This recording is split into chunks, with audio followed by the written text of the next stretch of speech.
Hello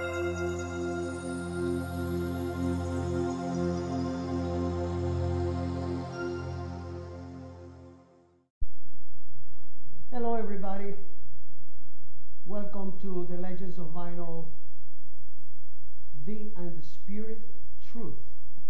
Thank you, Roy, for all you have done.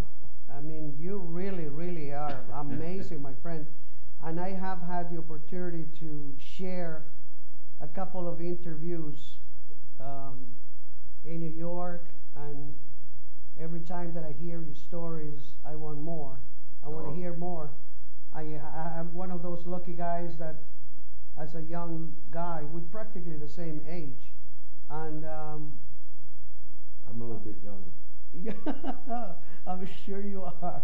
But you know, we started back in the day, and one day you showed up at my club, and kind of you gave that impression. You were one of those individuals. As a promoter, we DJs, we were playing, we had a full dance floor, and the promoters in those days were very few, but you were one of the first. There was no promoters. You got to be the first one. Yes, you were. I was the first one. You came to me and you handed me a record, and then I looked at you, and I had a full dance floor, and there was something about you that you just had that. You have the full package. You presented it correctly. You were how can I say, confident enough to show that to the DJ, and I didn't hesitate but to put the needle on the record, and boom, I didn't lose the floor because you gave me a product that it was just amazing. You remember that record? What was it? Well, the first one that you gave me, which I don't understand why, because how do I have it? It was Blue Magic, Look Me Up. Look Me Up. Why would you do it with that record, and what did you do with that record? I can't then remember. The second record you gave me was a 45 by Joe Bataan, The Bottle. The Bottle, that's the one I gave you. And you gave me a 45 with no label on it. Right.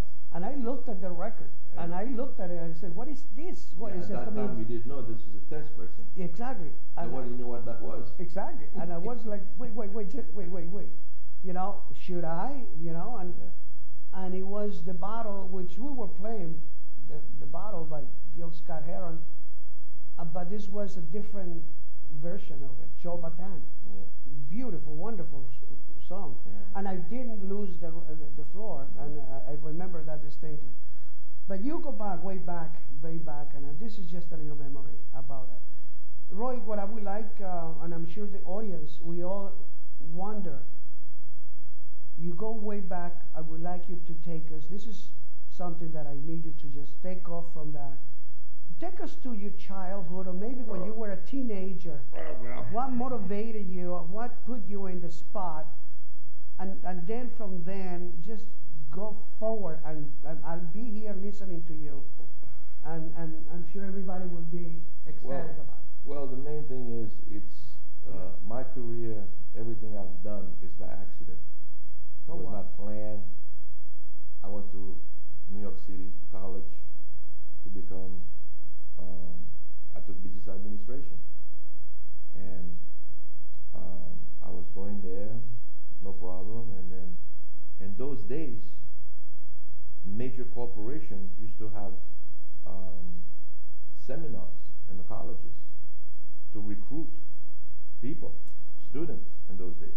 Wow. They don't do that anymore. Wow. But in those days, they used to come in and set up booths and everywhere in all the colleges to recruiting people that are taking something that they can use in their companies in those days. And I don't know how I went to this stand, and there was this guy there, and I filled out an application. But my background was a little bit of music because I had a band in high school. Oh, yes. Okay. And I used to play the drums. Oh, wow. Okay. So I guess they asked me what did I used to do, and I mean I was young, and they asked me, and I put like musically I was in a band in school and blah blah. And it looks like it attracted that person. Right. In that moment, and I was taking business administration, accounting. and they were looking for somebody to, you know, nurture in their companies. That's what they did. A career to with the company and stuff like that. And the guy says to me, you know, I like your attitude and so forth and so on. And why don't you come and work with us, you know? And guess what? They paid for my tuition. And I went to school there. I changed from full time to part time. Wow. At the school. So I started working at Roulette early in the morning. It was Roulette Records. And in the afternoon, I used to jump on the train, go down to the school in New York City. And then I did that for, you know, a year or two. And during that time, I was starstruck because at Roulette we had Tommy James and the Shondells. Wow. Yeah. I don't know if anybody knows who Tommy James and the Shondells are. Our generation absolutely will. They were like the Beatles back then. They were like, Tommy James was like a big star, huge star. And then Roulette had three sections. It had jazz, it had Sarah Vaughan, you know, that type of jazzy situation. Absolutely. And then they had the Latin section, was Tico Records, that had Tito Puente, La Lupe, Eddie and Charlie Palmieri. They had a bunch of major Latin stars. And my job was, and the accounting department was just to check out, you know, the invoices, studios, you know, pay the bills, make sure that everything is in order. Just part-time, I was doing that. And then doing my job, going home and come back and do the same thing on a daily basis until one day I received this card and it says something like Adam Zappel World First Discotheque US, something like that. I didn't understand the word discotheque was. You know, young, I don't know what that word was. But I knew it was, since I'm part French, so I understood the word. It was a French word. And I'm like, wow, you know. But the grand opening was a certain day. I don't remember what day. So after work, I was going to go home, and I said, you know, I think I'm going to go to that place and see what it is, because that card, that invitation, just, you know, stayed with me, struck me on a different, So I went there and I walked into this place, and I have never seen an establishment the way it was set up. Of course, there was the mirror ball, the decor, there was a dance floor. Yeah, but what was it, the see-through dance floors? No. It was just one. Regular. So this is early on. This not the see-through came afterward. This is like white tiles, you know, plastic tiles, you know, there. When I walked in and I'm listening to music, and picture me, I work for a record company, and I walk into a place, I'm listening to music that I've never heard before in my life. Never. I'm like, wait a second. It's like a twilight zone. And then I'm sitting there, I'm wondering, I said, what kind of music is this? I've never heard this before. And then I'm walking around the place amazed me. Picture me, I had a band. I played in clubs. I played in joints. They used to call them joints. They weren't club, but they were joints. And then we used to go to a joint around the corner right there. You gotta understand, everybody in America had a jukebox. That's how you got your music. Yeah. This idea of an actual person playing a little 45 was unseen and unheard of in the United States. Never. So around that time, I walked in there, and then I see, I'm talking to the manager, and my brain with the music is just driving me nuts because I'm not making the connection. So I went to this I guess the manager or somebody. I said, listen, I work for a record company. He says, oh wow, that's great, you know. I said, but where's this music coming from? Where's the jukebox? He says, oh, we don't have jukebox. We have somebody called a disc jockey. I said, what is a disc jockey? Like on a radio station disc jockey? He said, no. We call it a disc jockey because he plays the records. I said, I'm like, no, get me straight. Somebody's playing records? He says, yes. Go see him up there. And I went up like in a hole on the ceiling. And I walked in there and I knocked on the little tiny door. This kid was like sweating bullets. You know, he had a bunch of 45s with 2 turntables. And, you know, at that time, all the music was 2 minutes, 2.5 minutes at that time. Yeah, of course. You know that. I don't know if you didn't know this, but all music was 2.5 minutes. And he's playing, you know, he's busy playing records. And I'm looking at him. And I'm like, amazing that, you know, but I'm looking at the 45s. None of them are US labels. They're like weird labels, you know, totally weird stuff. And I'm like, my God, where's this music coming from? They're not Warner Brothers, they're not Atlantic, they're not Epic, they're not Polydor, Polygram. I mean, none of the major labels, CD, none of them, RCA, none of them, none of that. So I'm like, man, this is incredible. So after he did a set, he looked at me and said, hey, can I help you? Is there something would you like me to that you want to listen to? You know, we just opened and blah, blah, blah. I'm like, I don't know what to ask because I've never heard this music before. And he says, really? He says, yeah, you know, well, this is a European thing. It's from Europe, and they give me the story about the owner that came in and got this thing, establishment. I'm like, wow, this is phenomenal. And then we started talking. I said, you know, I work for a record company, and right then and there, the kid freaked out because I said I work for a record company. Right. He went berserk. I was his king. I was the king of whatever, and his mind was, and I'll never forget his name. His name was John Rossi. I don't know if he's still alive. John Rossi. John Rossi. If anybody out there, yeah, anybody out there that remember John Rossi, wherever you are, John, you know, if you're still alive and kicking. This is 19. This is like 1969, I think it was. But that's borderline for what that was the early 69 underground.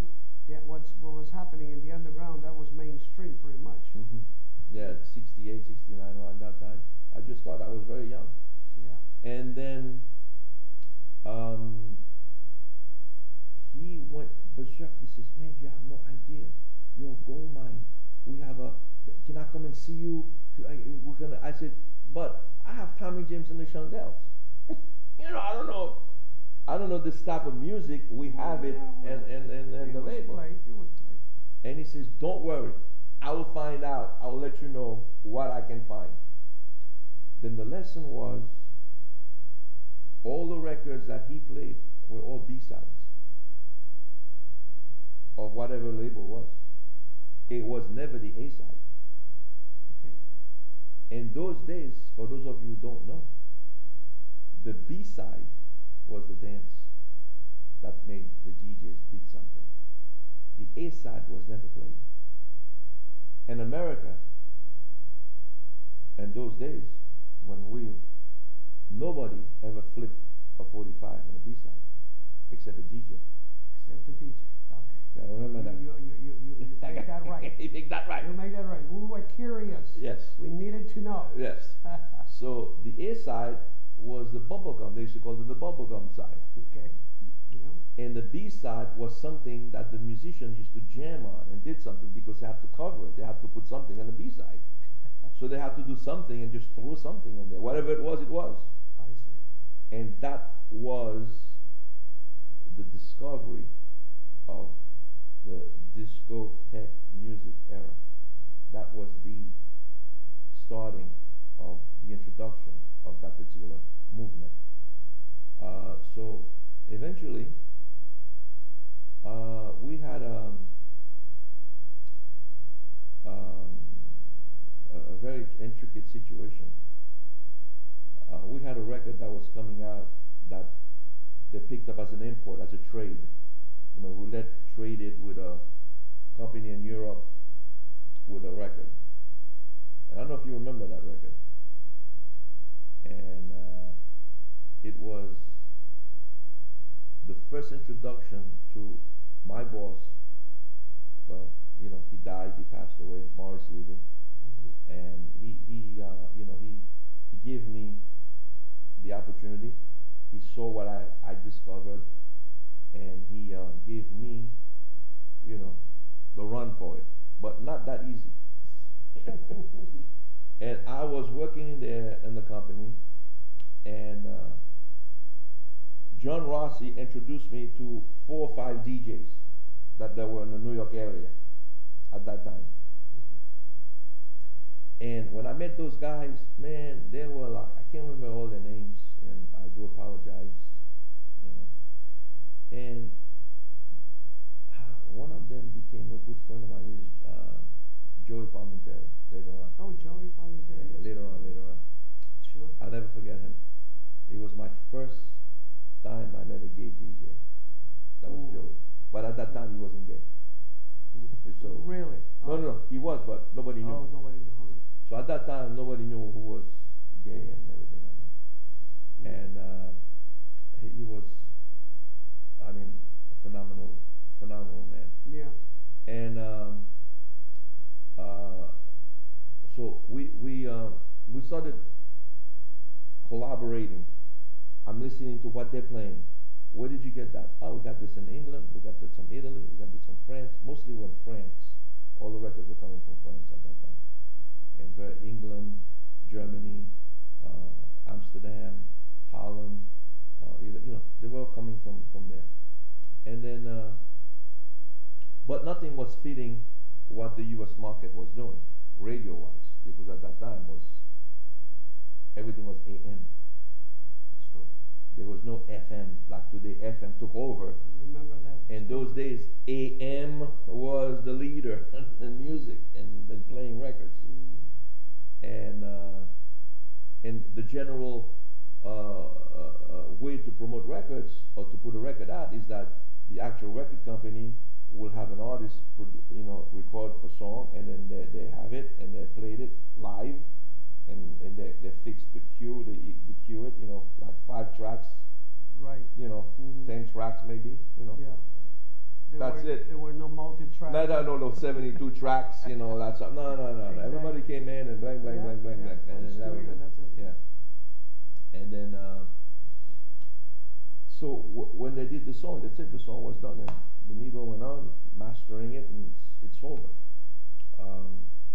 What I'm going with that is, we traded a song between U.S. and France, and that artist was Max B. Oh, Max B. Banana Ticoco. Yeah, Banana Ticoco. I played the. Yeah. Do you know what? Yeah, oh my God! It's like absolutely, you had a blue label. Not too long ago. Yeah. Wow. My brother-in-law now, who's Doug Sherman, who was at the L.O.V in New York. Right. When we were in New York doing the last thing, when we were there, he went in on his website and he says, "I have a surprise for you." He ordered. I still have the 45. He bought Banana Ticoco from back then. Yeah. And he says, "This is going to make the L.O.V go nuts."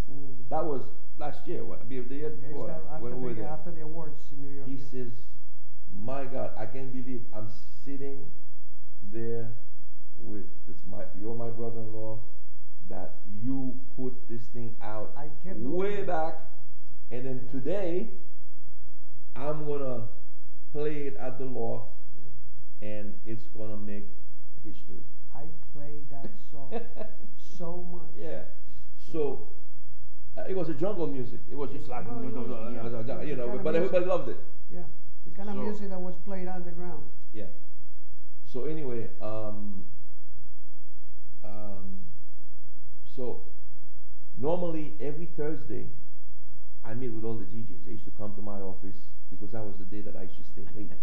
I don't know if you remember those days. That, you know, I used to have 1 day a week, and all of them came in, and I said to them, "You know what? I just got this particular import. We're gonna get it. Tell me if it's good for the clubs." And then we listen to, but normally I get test pressings. Actually, I get something called the acetate. Yeah. The acetate is a large, thick vinyl that before it goes into printing, they send me 2 of them, or 5 or 6, whatever, for me to test the for scratches, cracks. So when I put the needle on, if there's any noise, any cracking, anything, I would call them. I said acetate number 1 for record number 45, whatever that goes by numbers, has scratches after 1 minute or 2 minutes, whatever. So redo the plate. So the plate had to be redone. Right. So they send it back, you know, all that stuff. So anyway, that was so now. And normally, and after that, they send me the test pressings to make sure that after the printing, that it's fine. But I usually got 10, you know, to test. So Thursday, I got, you know, the test pressings, and I said, get 5 out. There's only five guys only in New York. 5 DJs. That's it. No more. And then, what you call it? So there was the weekend. Everything went. Everybody went out. You know, I went back. Like a normal life. Monday morning, I walked into Roulette Records. The whole place was on fire. My boss was on fire.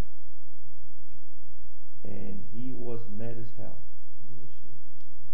He had every single person in that office upstairs. There's 2 floors. The boardroom was, you know, there may be about 30 or 40 people working in the office. And he had everybody in that boardroom to grilling everyone to find out who stole his record. Okay. Who bootlegging his record. The guy went nuts. So since I was the one that checks everything, so I got a, you know, they called me in. They said, "Hey, come up." I'm like, what? I walk into the office, and she says, "Listen, they're waiting for you upstairs. There's a problem." I'm like, "What? What are you talking about?" He says, "There's a problem. They're looking for you." I'm like, "Looking for me for what?" And I'm like, "I don't understand. What did I do?" Meanwhile, since I'm the one that writes checks, I pay bills, I do, you know, I'm doing things. I'm figuring out, man, maybe I sent somebody $500,000 somewhere that I don't know about. I wrote the wrong check. I did something wrong. I paid the wrong thing. I probably did something with money because I was sending checks out. Yeah. So I said, "Give me 10 minutes. Let me go to my office." I went to my office. I'm looking. I said, "Okay, everything is small. Nothing's happening. I don't see anything." And then I went upstairs, and I opened the door, and I was the last person to walk in, and there's like 100 eyes looking at me, and I'm like, Before that, I used to tell my boss, I said, "You know, there's a new thing growing in the city. It's called a discotheque." I said, "It's something that you should look at." I'm telling Morris Levy this. Wow. Mm-hmm. Because it has a thing to do with our company.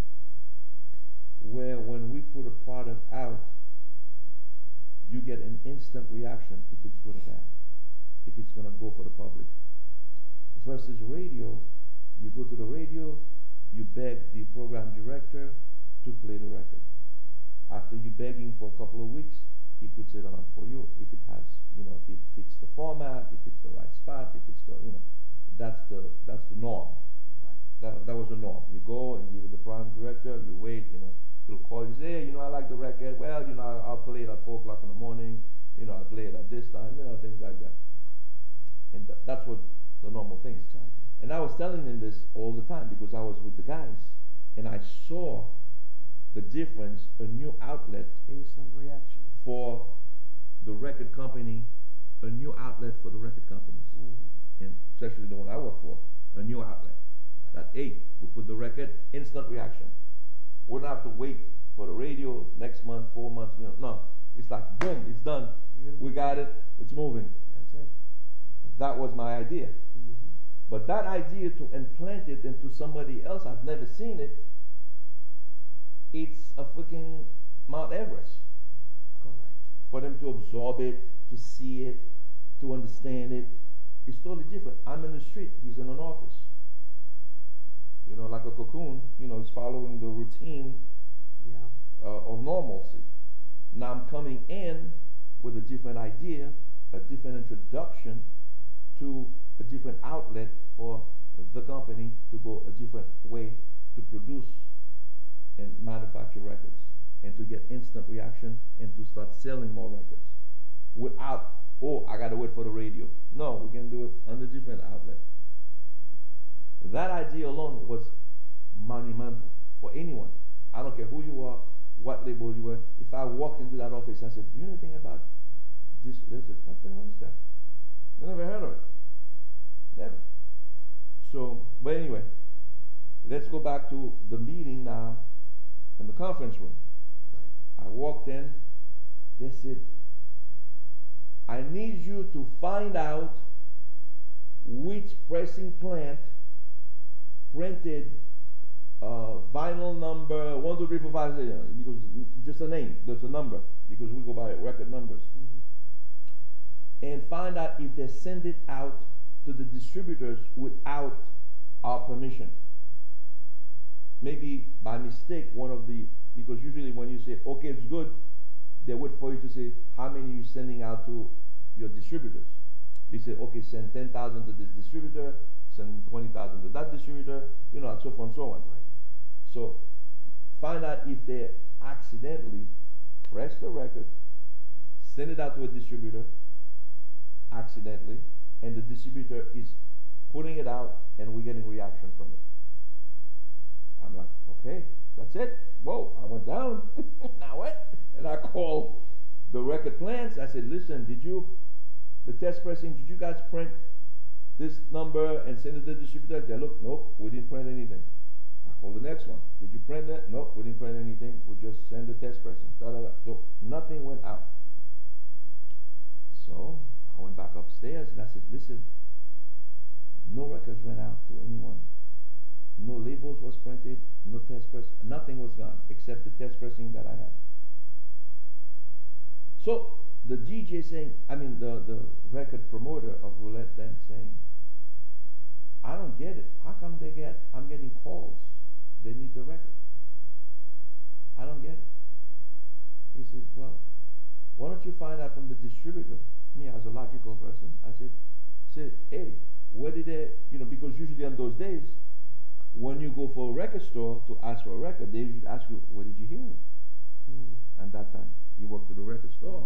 I heard it someplace. Right. I heard it on this radio station. I heard the record on that radio station. I like to buy it. That was your normal person going to buy records. Right. You heard it this radio station. You heard it here. So that's how you get a record. And I said the same thing. I asked them if there's somebody might say where they got. So they called this guy. This guy says, oh yeah, those two kids came in and they said they heard it from a place called Discotheque. That was it. They didn't say the name of the place. They didn't say anything. They heard it at a place called a discotheque. That's all they know. Okay. So he tells that to the head promoter. The head promoter comes back and says, you're not going to believe this, Mr. Levy. heard at a place called discotheque. And everybody's head turned around and they said, what the hell is that? Is that a new radio station? You know, like, is that a... So me now, immediately, I went, oh my God. You fucking guilty. I'm the one that's guilty about this whole fiasco in here. I'm the one that's screwing everybody here because I gave 5 test pressing to the guys and they probably played it and somebody reacted to it and then audience and then they went to a place and bang and they requested it. Sure. So now I'm sitting there, I'm like, holy crap, I'm gonna lose my job. Because I did something that looks like it put everybody in a very sensitive position. So I'm like, oh my God, oh my God, oh my God, oh my God. So he says, okay, let's go find out what that thing is. But I think I heard that word before. Somebody in this office told me about that word. Guilty. And I know him. He's like, you know, he's a very smart guy. You know, he's super guy. And my stomach is boiling. I had diarrhea. I mean, I have to go to the bathroom. And my stomach I was freaking out. I didn't know where to go. I was young. I didn't understand the magnitude of the situation. All I know is that I'm guilty. There's no way I'm going to get out of this. So for some reason, something tells me, get a hold of yourself. I don't know where that voice came in. And go to the man and say to him, I'm the one that told you about this place. And you told me, stick to accounting. Don't do anything in promotion. Okay? Don't do anything in nothing. Just stick to what you do. And I'm wondering if that is going to backfire because I did that. So everybody left and I went back up to the room and he's troubled. He's trying to think. He's thinking. And I walked in, I said, Mr. Levy, I got to tell you, I'm the one that told you about this discotheque situation, that it was a new way for music to be played and you get an instant reaction.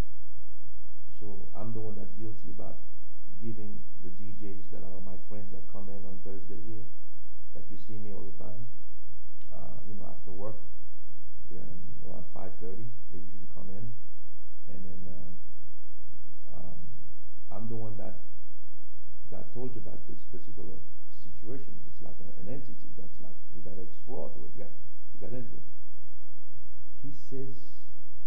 He yelled, he says, I want your ass out of there right now, and I want your ass up here in this office right now, and I want you to find out everything you need to know about this particular thing, whatever you call it.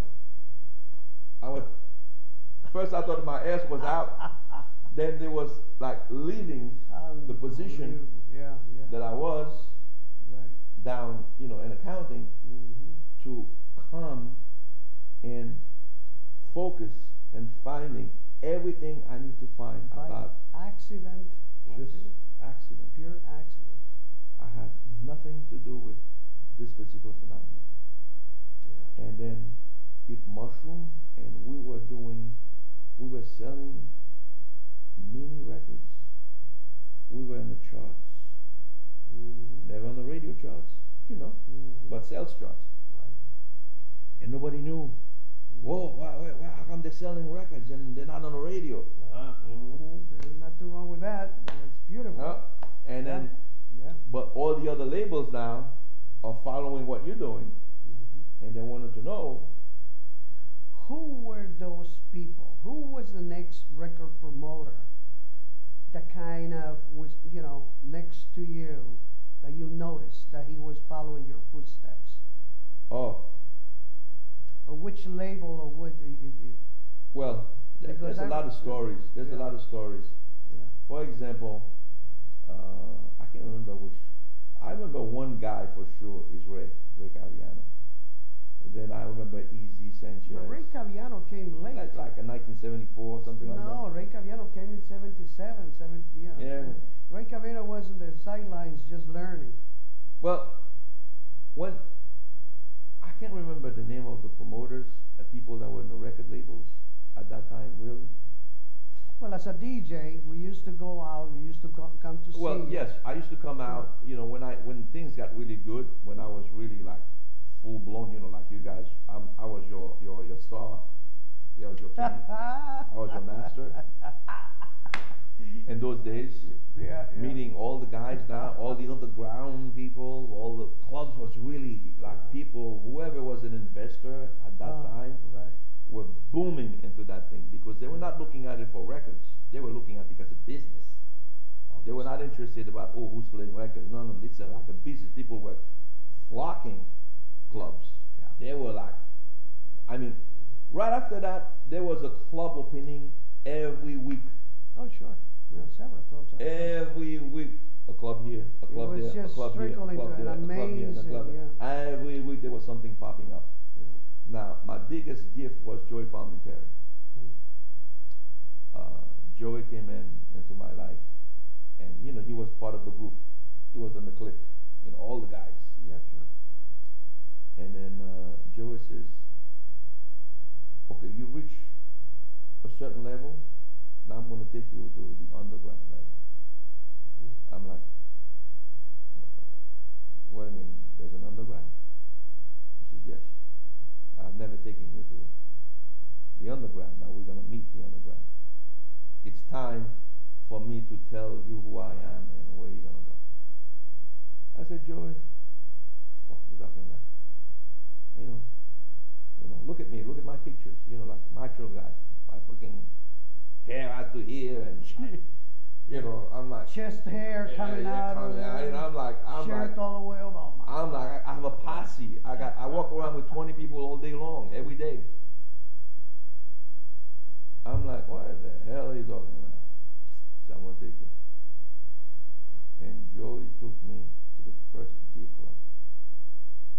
I almost choked him. Picture, in those days, you did not associate yourself in that arena. But I was so mad, me, macho guy, at that time, you know, being around these individuals, which in those days, it was like, you know, you couldn't talk, you know, you're not associated with them, you know. But that didn't come out to be anywhere like that either. Man, and then, when I walked into the club, I can't remember the name, but it was like an underground situation. But it was at midnight. Between midnight and 5, they're open. They were not open, you know, during the regular hours. Yeah, after hours. And they was always in the meat market somewhere on the business area where it closes completely on the weekend, where no traffic is in New York in that area. You know, nobody goes there on the weekends. It's dead. But that's where they were. And then I wanted to kill Joey for introducing me to that. And he hugged me. He says, "I know you're gonna hate me, but I need you to know the other side." I said, "These people will help you. Trust me." So he introduced me to another guy, another DJ that was playing there. And all of a sudden, for some reason, I had, you know, all this, you know, homophobic thing in your head that you grew up with.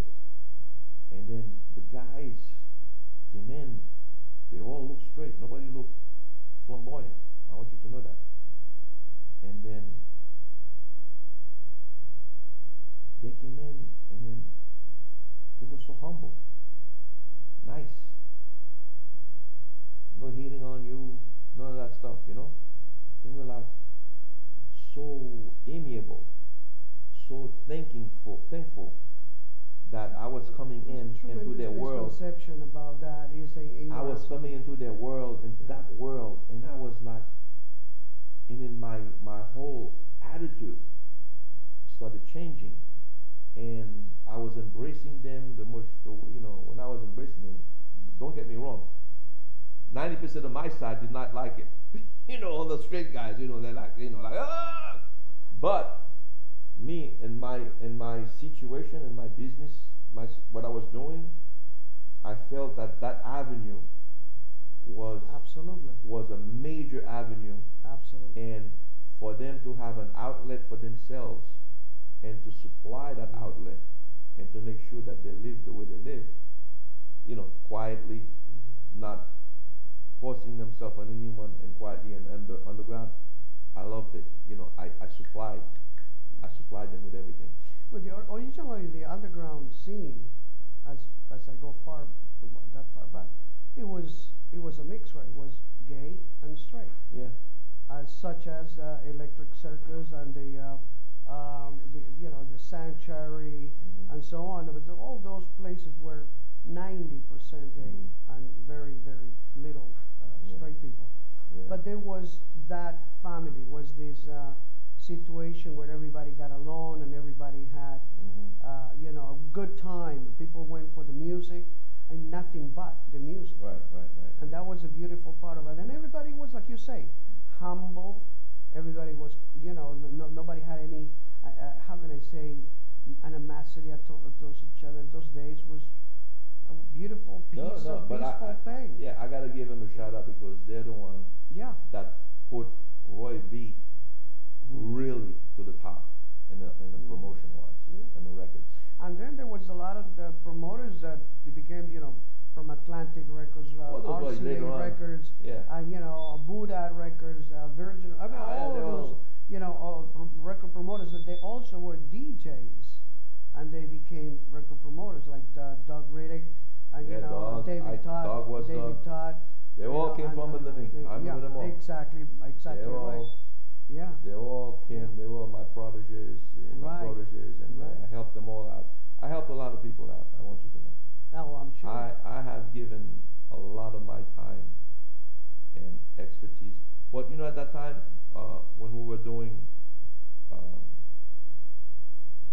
promotion, and then not only that, now ideas started coming into my head now, because listening to all the DJs like yourself and everybody else, they were trying to do something with the record, and I'm noticing they're doing something, and I need to help them to get over that hump. And I would go back to the studio and try to fix that. I think they don't like the vocals that much. They need more music. Well, the vocals came on, especially on the 45. It came too fast. Yes. It was like 1, 2, 3 bars, and boom, the vocal came in. So I'm like, I see you guys were skipping vocals to go to the next part of the song, to the music. So my idea started to setting in, where I'm like, I go to the place now. I'm like, okay, let's take this part, put it here, and this part, put it there. And I said, we can't do that. I said, yes, we can. We're going to do this. This is only for, oh man, they're not going to like this. Or the record company people are not going to like this. I said, time was not on our side. Time was so precious, and we were looking for records, 45s that had instrumentals. Right, more instrumental. Yeah. And then we used to play the instrumentals first and then blend it into the vocal part, and so on. But you came to our assistance and you extended, and that's beautiful. Then I came up with the idea with one day I'm listening, because you were playing like 2 minutes. Everybody was sweating. Everybody was sweating. Like I said, maybe there's a way to make that 45 longer. And I'm looking at the hole on a 45. And that's a huge hole and like a big part of the 45 that was just useless, wasting. So I was at Frankfurt Wayne, I think was mastering. I don't remember who it was, the engineer there. I'm like, do you think we can minimize that hole and make it like the 12-inch hole? It's still a 45. I mean, you have to calibrate the machine to still play a 45, okay, but it's longer. Right. They said, oh, we can't do this. You know, I said, let's try it. Sure. You know, so when we did it, and it came out, like it was like a little 45 with all grooves in it. Right. And I said, okay, now we need a little tiny, like an LP. like a little tiny hole in there, and then put a little tiny label, so like, or we can make it a little, spread it out a little bit more, like make the grooves thinner, the vinyl much better, because in those days you had two kind of vinyls, one that was very flexible. Yes, it's true. And one that was really hard. Yeah. And it gets scratchy fast. It turns white fast. And you had the two sounds also. The 45 had a different sound than the LP. Right. It was two different balances of the vinyl was a little too thick, too grainy. Right. And noise would come out of it after 20 plays, 30 plays. Well, yeah. Noise. Yeah, of course. Scratchy. Scratchy. Yeah, and we used to hold the record and back and forth. Yeah. And then the needle, so we used to use a good diamond in the, used to use a Staten 688 EL. Well, I remember this guy used to say, when we used to go. It wouldn't happen then. We used to go, when I used to play the record, he used to say, Roy B, it's going to be white lines. And by Monday, I'm like, white lines. Means like they played it so much that when you look at the vinyl now, it's all white. You had a little white. Yeah, it's scratch. The vinyl is all white because they played it so much. Exactly right. So those are the things that a lot of people don't know. And then also, DJs invented a lot of things. Vibrations, dance floor vibrations. And I can't remember which DJ came up with the rubber band holding come on. That was I can't remember where I was. And then I had that and the chains. It was hanging from the ceiling. Yeah, you gotta understand, ladies and gentlemen who don't know what's happening out there. When those guys used to play, the dance floor used to stump, and then the needles would go off the record. Why? Because the vibrations from the floor to where they were playing shook the booth, and the needles would pop off, and then music would go off, and then everybody would go, oh, and then now, I can't remember who the guy is. Isolators, yeah. The turntable, they had rubber bands. They held the rubber bands around each. Well, you cut the size of the turntable, and then you put the hooks around the whole thing. And you rubber bands to hold rubber bands so everything was bouncy. And it isolated the turntable from any jumping, anything you want to do. Then I worked at a place where you used to have the chains hanging from the ceiling. Chains was holding the turntable. Oh my God! Then you had, that thing would move because we were playing with Thorns back in the day. Yeah. Those turntables are heavy. It's extra heavy. And the ones that I worked at that I couldn't stand it in the beginning was the Thorns with a little slat on the side that were radio turntables. They used to hook, cue the song, and then the DJ on the radio just go pluck on the side of the turntable, and the song would go on. Right. Very difficult to work with. The belt and the whole thing, you had to change in the middle of the night. And oh my God, that was crazy. So, but we went. I mean, there's a lot of stories like disco was popping up all over the place, Long Island, Queens. So tell me about when the sound of Philadelphia. Well, came in, and then all of a sudden, the early 70s. Yes. Well, Philly, the sound of Philly started to come in when Ecstasy, Passion, and Pain went to Sigma Sound Studios in Philly and record. And that was the first time I think Earl Young, the sound of Philly, was in there in that time. I gotta give him a little shout out to Earl Young. Earl. Let me tell you, I call him the heartbeat of the sound of Philadelphia. Earl came out with a drum roll, a drum session that it was an iconic beat that he came up with, a rhythm that was like, my God, Howard Melvin, the Blue Notes, and Teddy Pendergrass, and Tramps, and I countless, I mean, almost this man must have played drums for all the major acts in the world over there.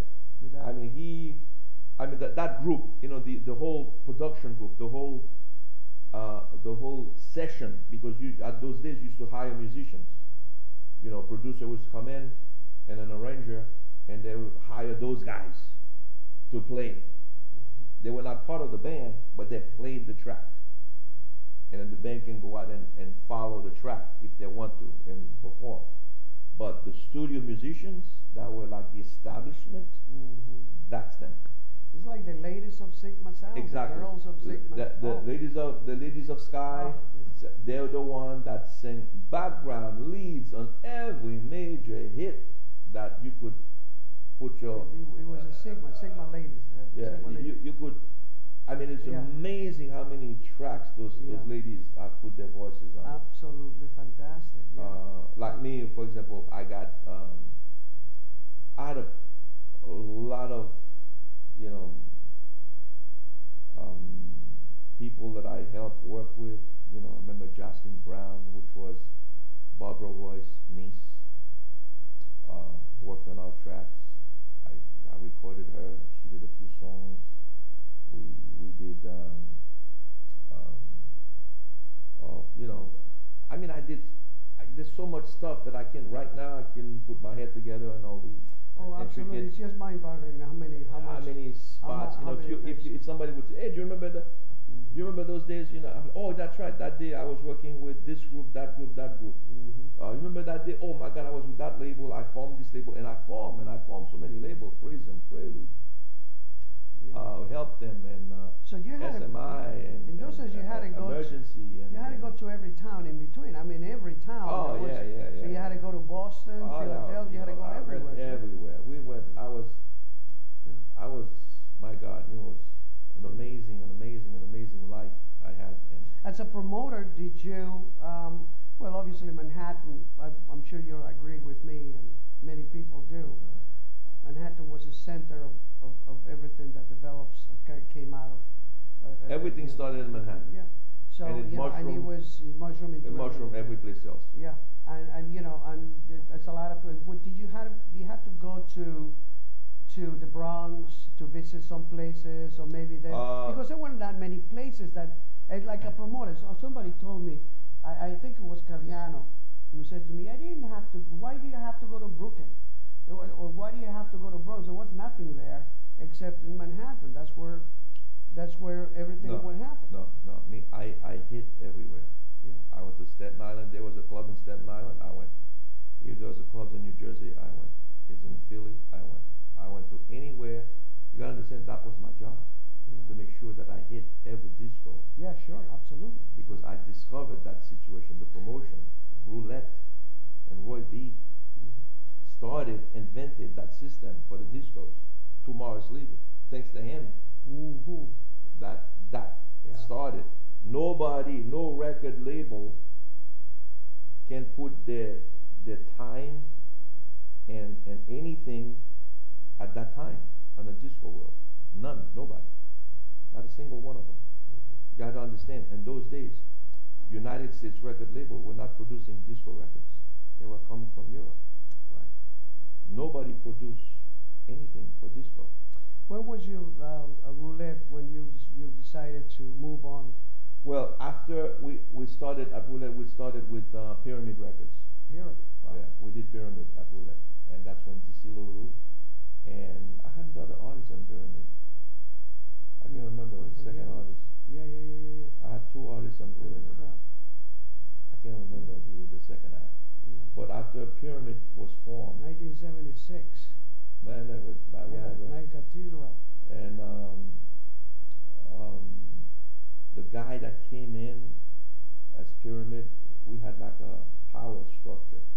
You know, like he thought he was going to take Roulette to a different level and bring Roulette to you know, a better, faster within hours.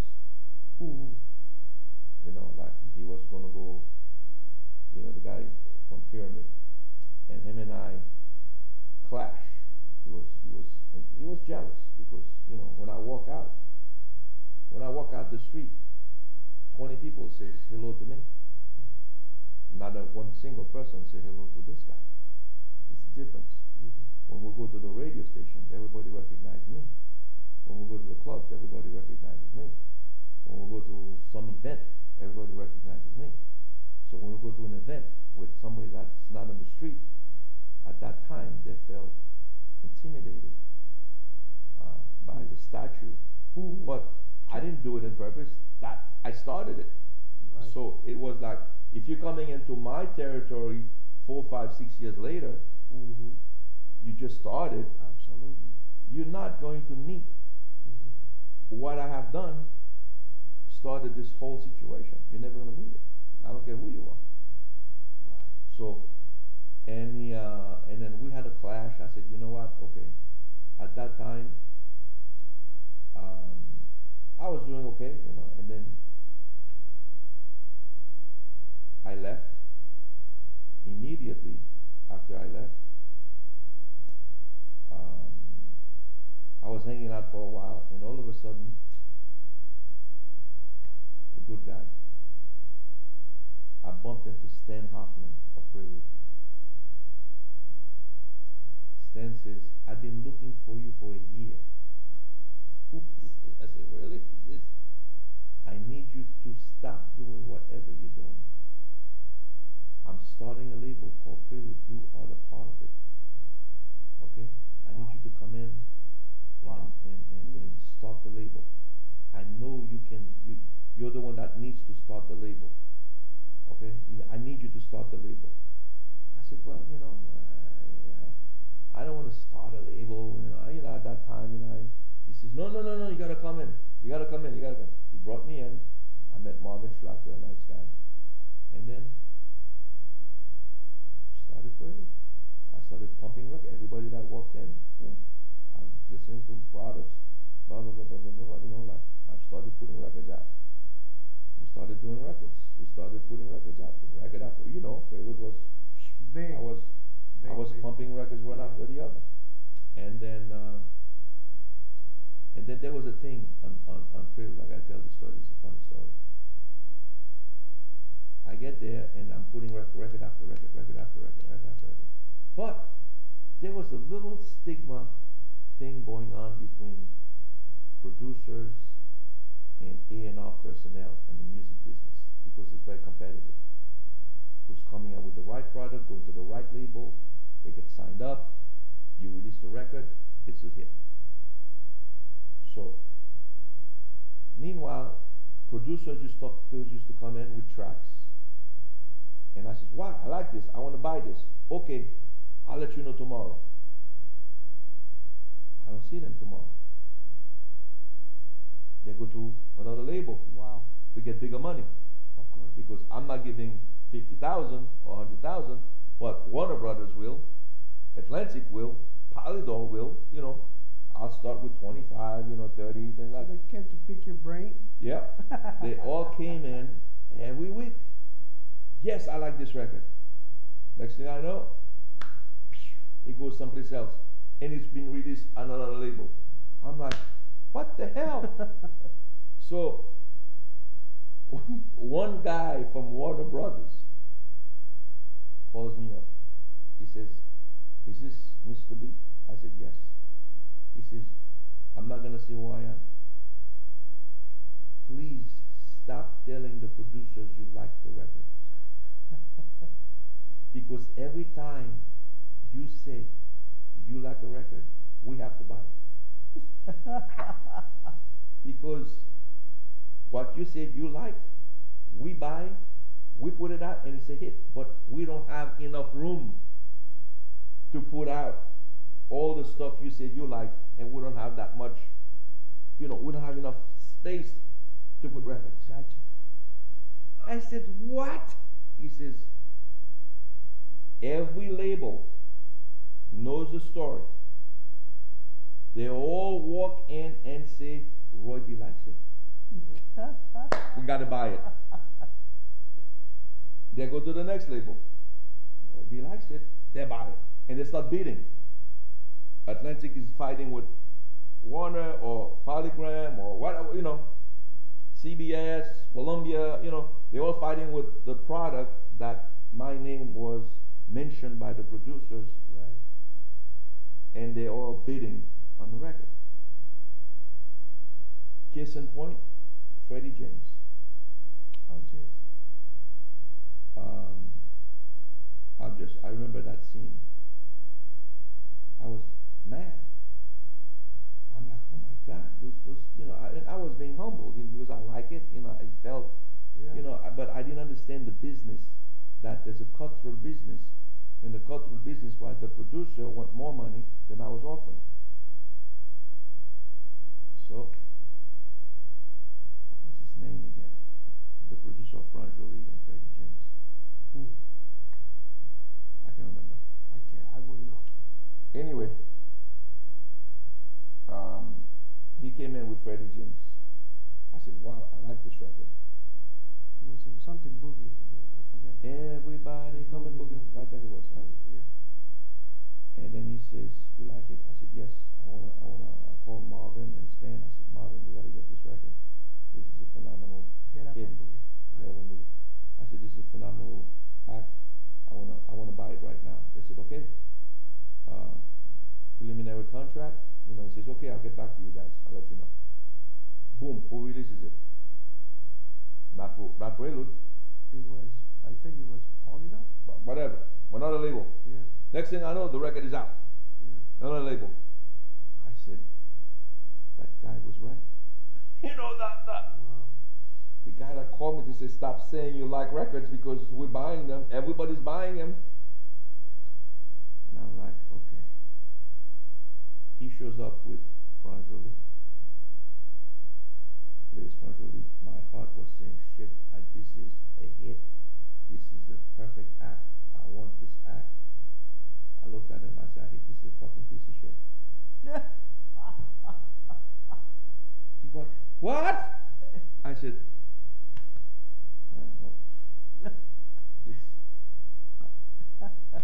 I mean, I could fix it, you know, knowing my brain and what I can do with remixing and blah, blah, blah, rearrangement, da, da, da. I mean, I could fix it, da, da, da. He said, you can, you could. I said, yeah, I could fix it. I said, I went to Marvin. I said, Marvin, want this act, we could fix it. We could arrange it based on my knowledge and what I can do. I think we can do it. It's going to be, you know, we can fix it. So he was, yes, you know, please, you know, absolutely, whatever you can do with it, because it's an act, a young girl, I want her, you know, to succeed, da da da da da da da. I said, yeah. And they're looking at me like, why are you saying that for? And I'm looking at them like, it's a piece of shit. Listen to me right now. You know, it's okay. It's like a, you know, sign the contract, sign everything, boom. That's how I got it. That's when you got that. Yeah. That's when I start saying every song after that, everybody that's used to come in and use my name and what I mean. You got to remember how many records I put out on the charts. I mean, it's like I can think how many promotion records that I put out. And that's when the disco was peaking. Yeah. And then then after that we got Music, Prelude. We got D-Train. You know, then after Rod, that, you had Rod. I had Rod. Oh, Rod, give me a headache. Wow. And we had a lot of records. I can't remember all the records. Yeah. But we did you know, all the labels that I work with, like I did Prism, where we came out with all Prism records, all the records from Prism, like Lime.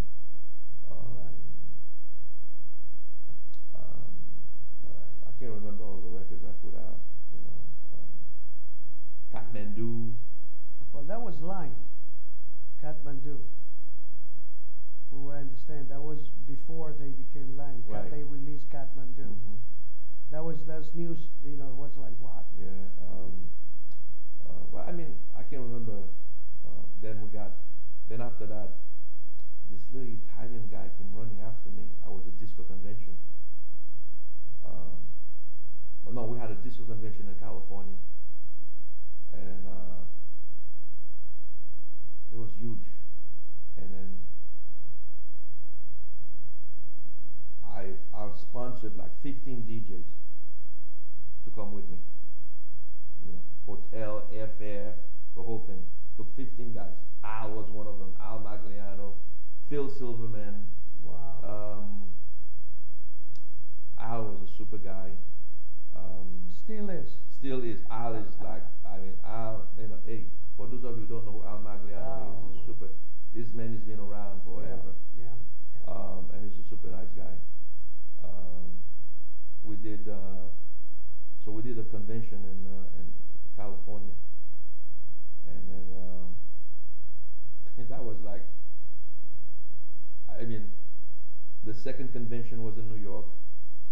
Sponsored like 30 guys to come and pay for all their fees and everything. I had the penthouse in the Hilton, I remember that. And this little Italian guy came in and he says, I need you to open up a label for me. I'm like, how many labels can I open up? You know how many labels I have, you know, I had SMI Records with Mentis. I had Prelude. I had another label. You know, Prism, Prelude, SMI. 78 or 79? I can't remember the years, man. Don't ask me that. Okay, gotcha. So I said, I can't come up with another label. I mean, I'm burnt, you know. No, you're gonna do it.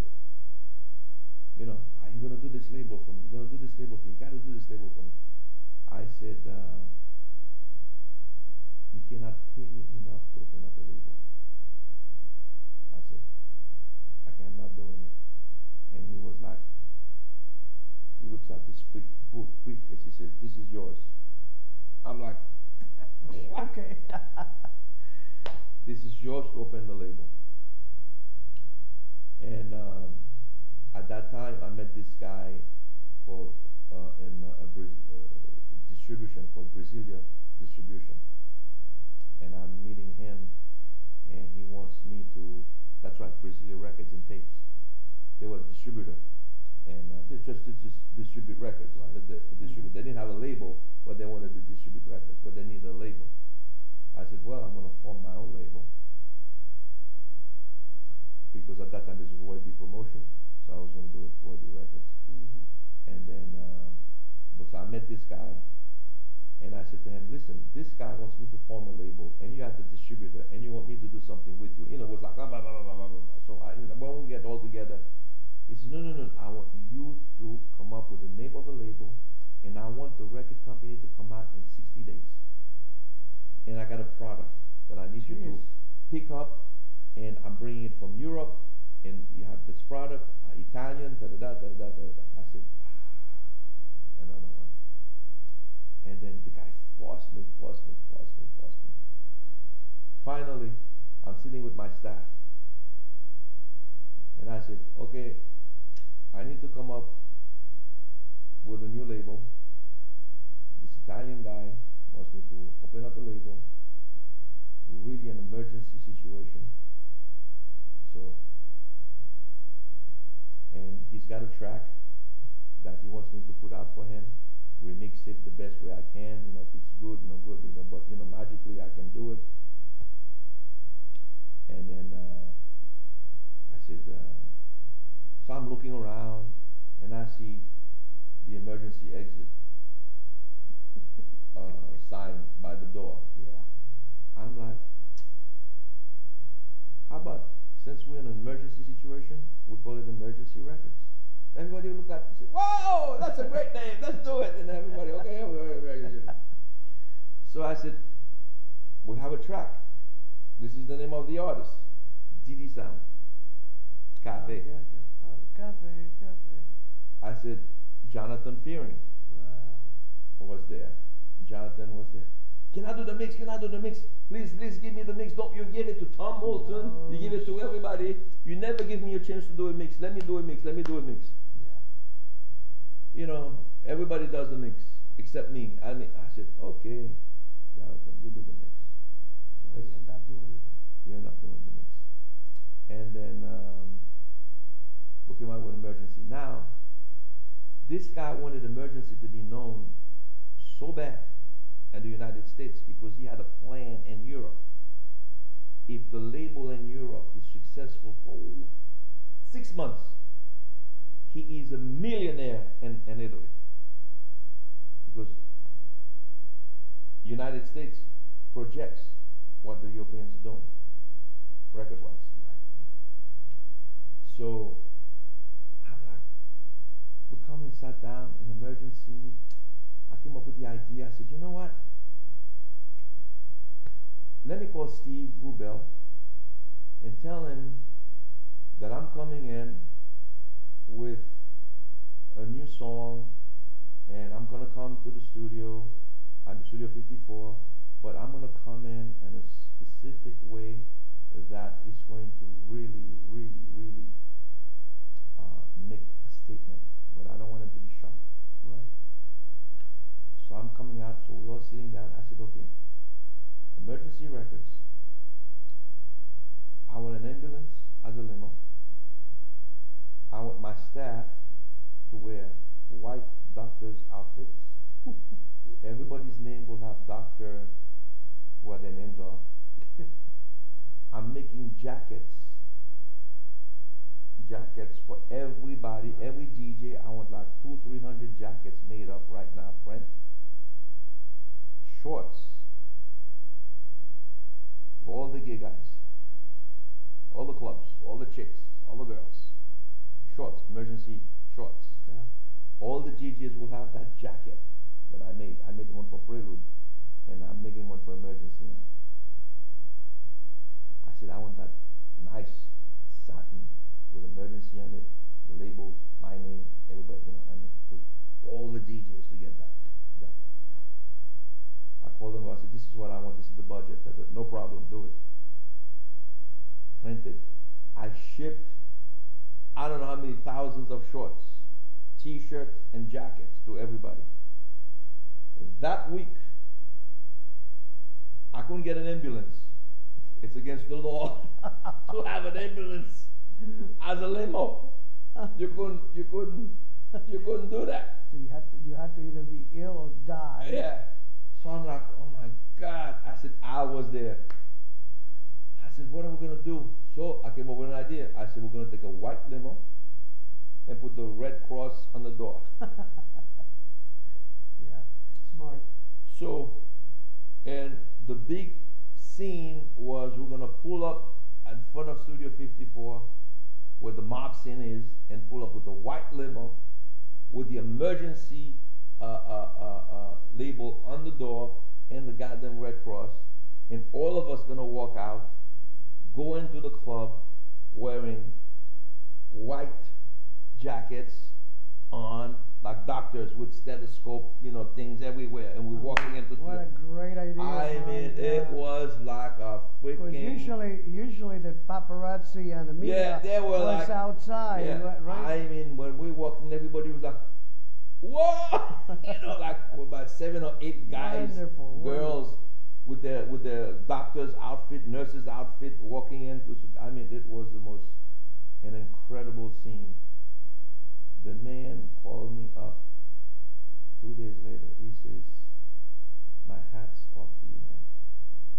I can't believe I have a label within 60, 90 days, and it's all over the place. Emergency Records. It's all over the place." Sweet.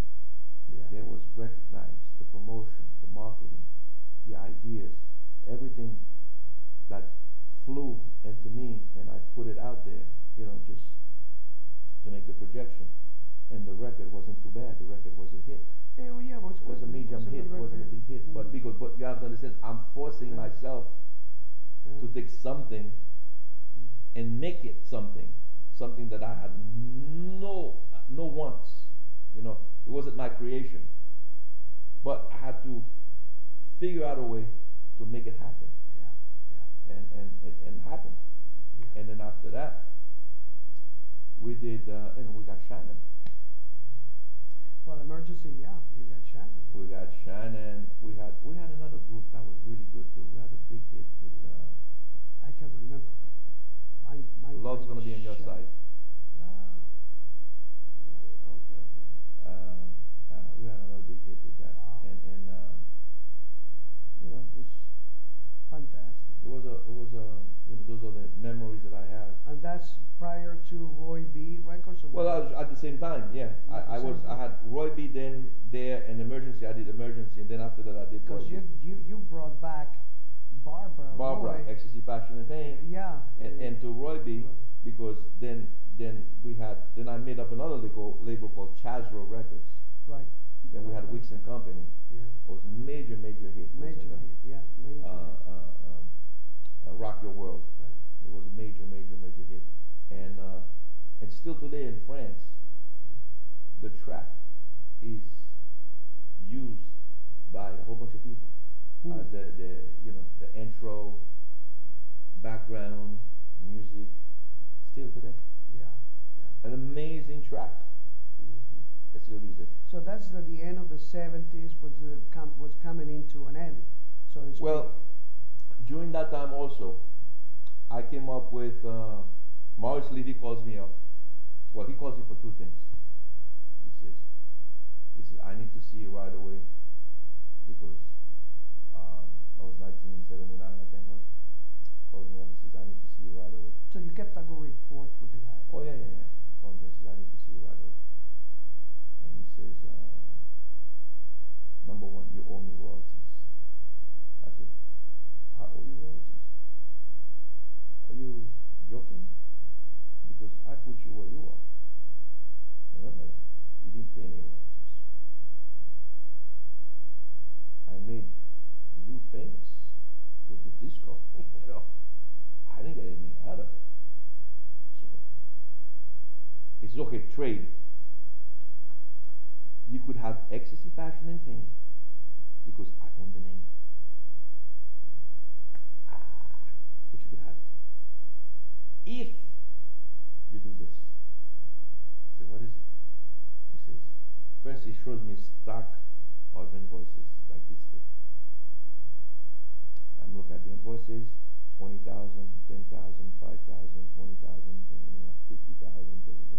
I said, wow, this is a good sale. Something is happening. He says, I said, no, so what is it? And it says, Rappers Delight. 79. And I said, oh, Rappers Delight. Oh, great. So what is it? I'm like, he says, Sylvia was the mother. He says, this is Roy B. Sylvia says, oh my God, what an honor. He says, I've been dying to meet you. I've been dying for you to come here. And he says you were not going to come. Mara says, Roy B is not going to come. He says, I'm please, I don't know. I need your help. I said, for what? He says, my son, my kids, we have this record that they're doing something with rap. I said, rap? What is rap? I don't know. What is that? And then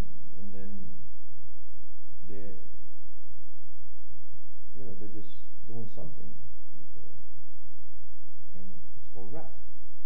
And then I said, okay. What are we gonna do? I said, I don't know. Can I hear it?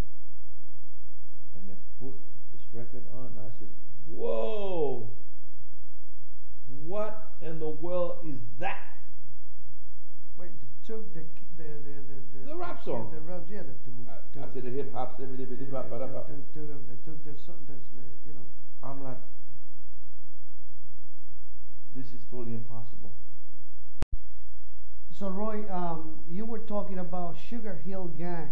So what happened after that? Oh yes. So they introduced me. I'm listening to the record. I'm like, what in the world is this when I'm listening? I've never heard anything like this in my life. Never. And then the lady, Sylvia Robertson, says, you're right, because this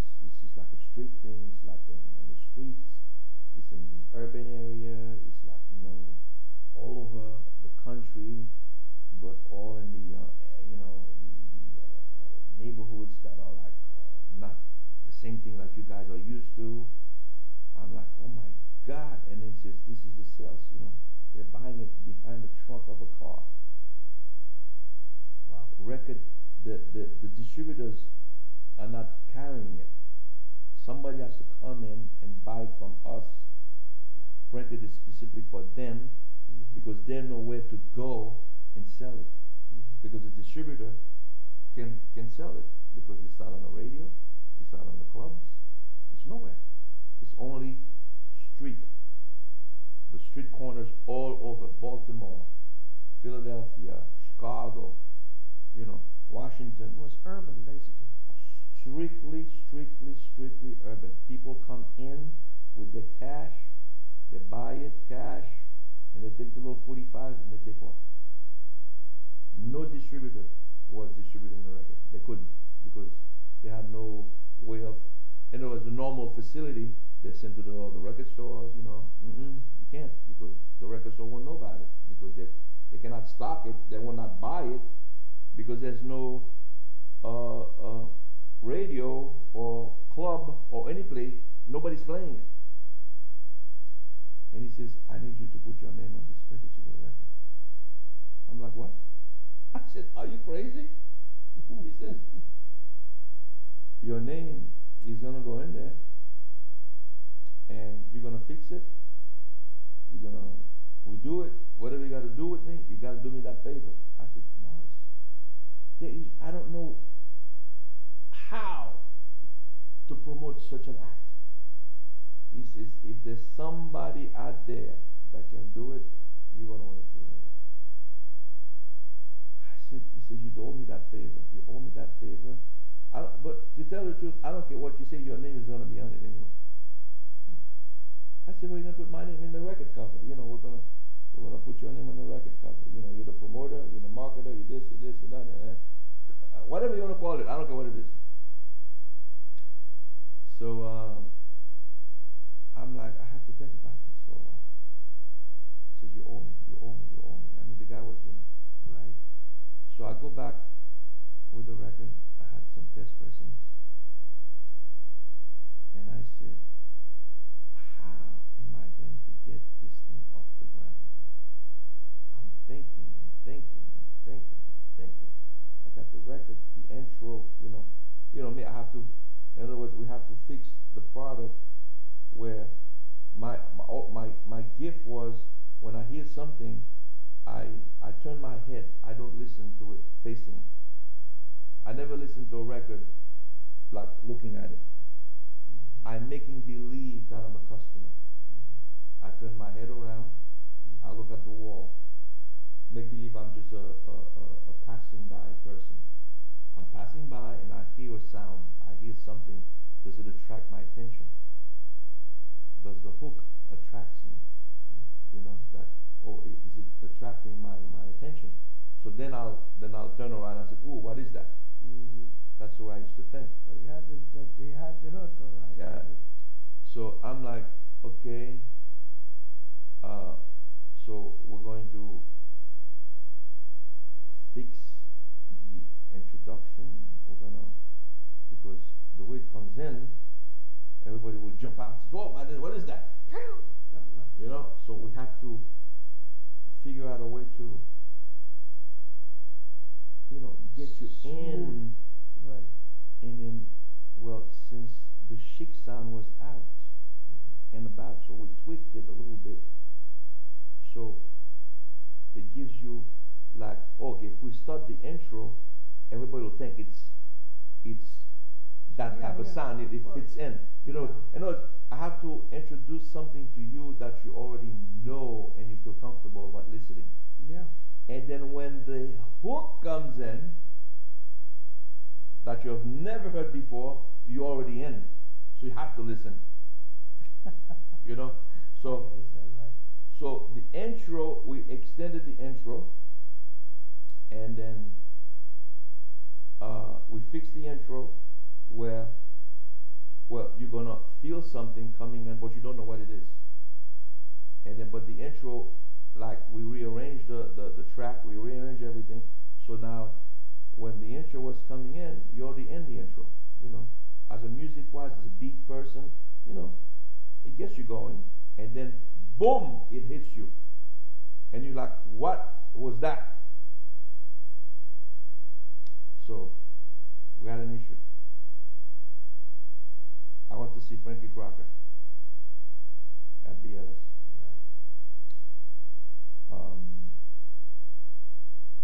BLS, I worked with him and I played it for him. Well, first, before I played it for him, I showed him the stack of invoices.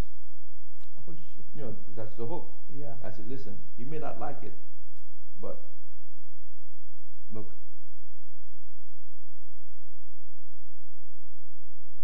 And he played it, I played it, he says, what are you kidding? This is too black for me. Get the fuck, really? Yeah, this is no, this is this is no good, this cannot be, this is not BLS, this is like, you know, this, I don't know what that is. I've never heard this before. And I'm like, look, you know, I'm showing him the invoices. I said, listen, it's not what you think is good for you or the station. I said, the demand is out there. And it's something new that's out there that's going to really grow. I'm not in it, okay? I'm the promoter and the marketer of this situation. So I'm not in it, but I'm in it to fix it, to make it work, because the demand is there. So I have to put myself in that mode to feed the demand. And it's not a bad thing, okay? It's not, I'm not promoting something bad to hurt people, but the demand is there, and I gotta figure out a way to make it work. And I had coordinated with Al. I think it was Al. I can't remember a couple of DJs that evening. So I said, he just said, I don't want to play it. So I went to KTU. KTU was Paco. And Paco's gonna play it. So you're absolutely right. The Sugar Hill Gang was a tremendous impact. No, they started a trend, and then immediately a couple of years later,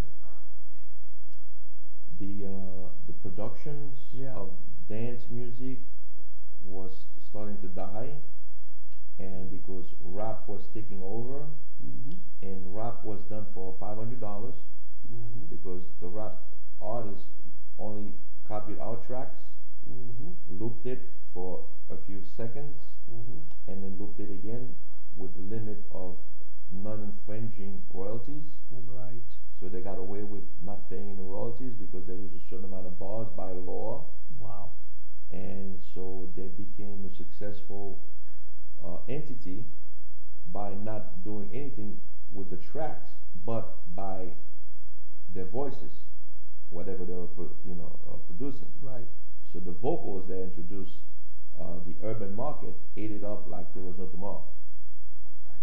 They ate it up, and they ate it up, and they're still eating it up. Okay. Exactly right. So it was. We thought it was a fad, but it wasn't a fad. You know, it still kept going. It's still producing more acts. Yeah. More people are into it. Now it got to be a little bit bad because now they lost their luster, and they became violent in it. They became vulgar. No, now the vulgarity and the bad words, and then they're making it like to be like the First Amendment, free speech type of thing, you know, and they're expressing the expression, but those expressions becoming a little bit more brutal, more vulgar, like I said, and undesirable. Very demeaning for up to a lot of They started demeaning. Dissecting women, absolutely, girls, and everything. Every girl is like a trash or things like that. It lost the whole thing. So it's going to a way where it went down that way because start getting a little bit the bad words. Now a lot of people are saying bad words on all the songs now. They got X-rated versions, yes, PG versions, things like that. And that to me is it's a horrible way, and our kids are supposed to listen to that, and then now it's becoming acceptable, unfortunately. Wow, Roy, the 70s went, the 80s came. I know that you continue a wonderful, wonderful life doing your thing, and then you have some other adventures in business, because you have succeeded so well. Well, yes, I left the music industry, and I was just hanging around, and then this friend of mine that worked for Eastern Airlines at LaGuardia Airport called me up and says, "What are you doing?" I said, "Are you in the music business?" I said, "No, I stepped out of that situation for a while." He says, "Based on your knowledge and dealing with people, I'd like you to come and meet the manager of Eastern." I'm like, "Eastern? What is Eastern?" He says, "That's an airline." He says,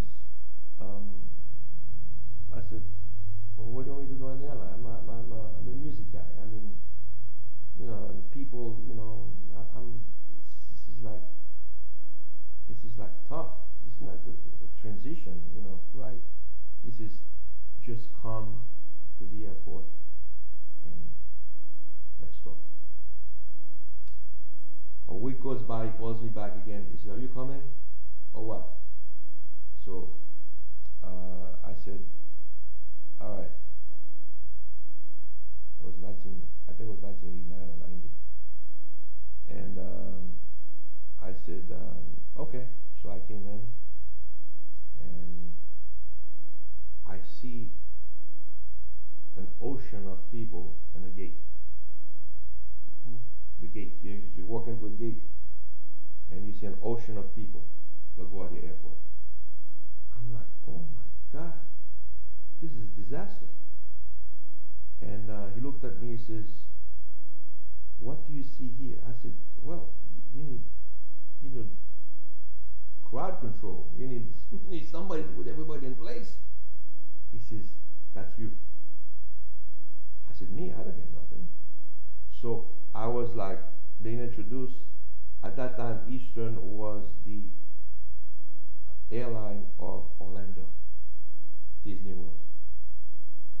Everybody going to Disney World flew on Eastern.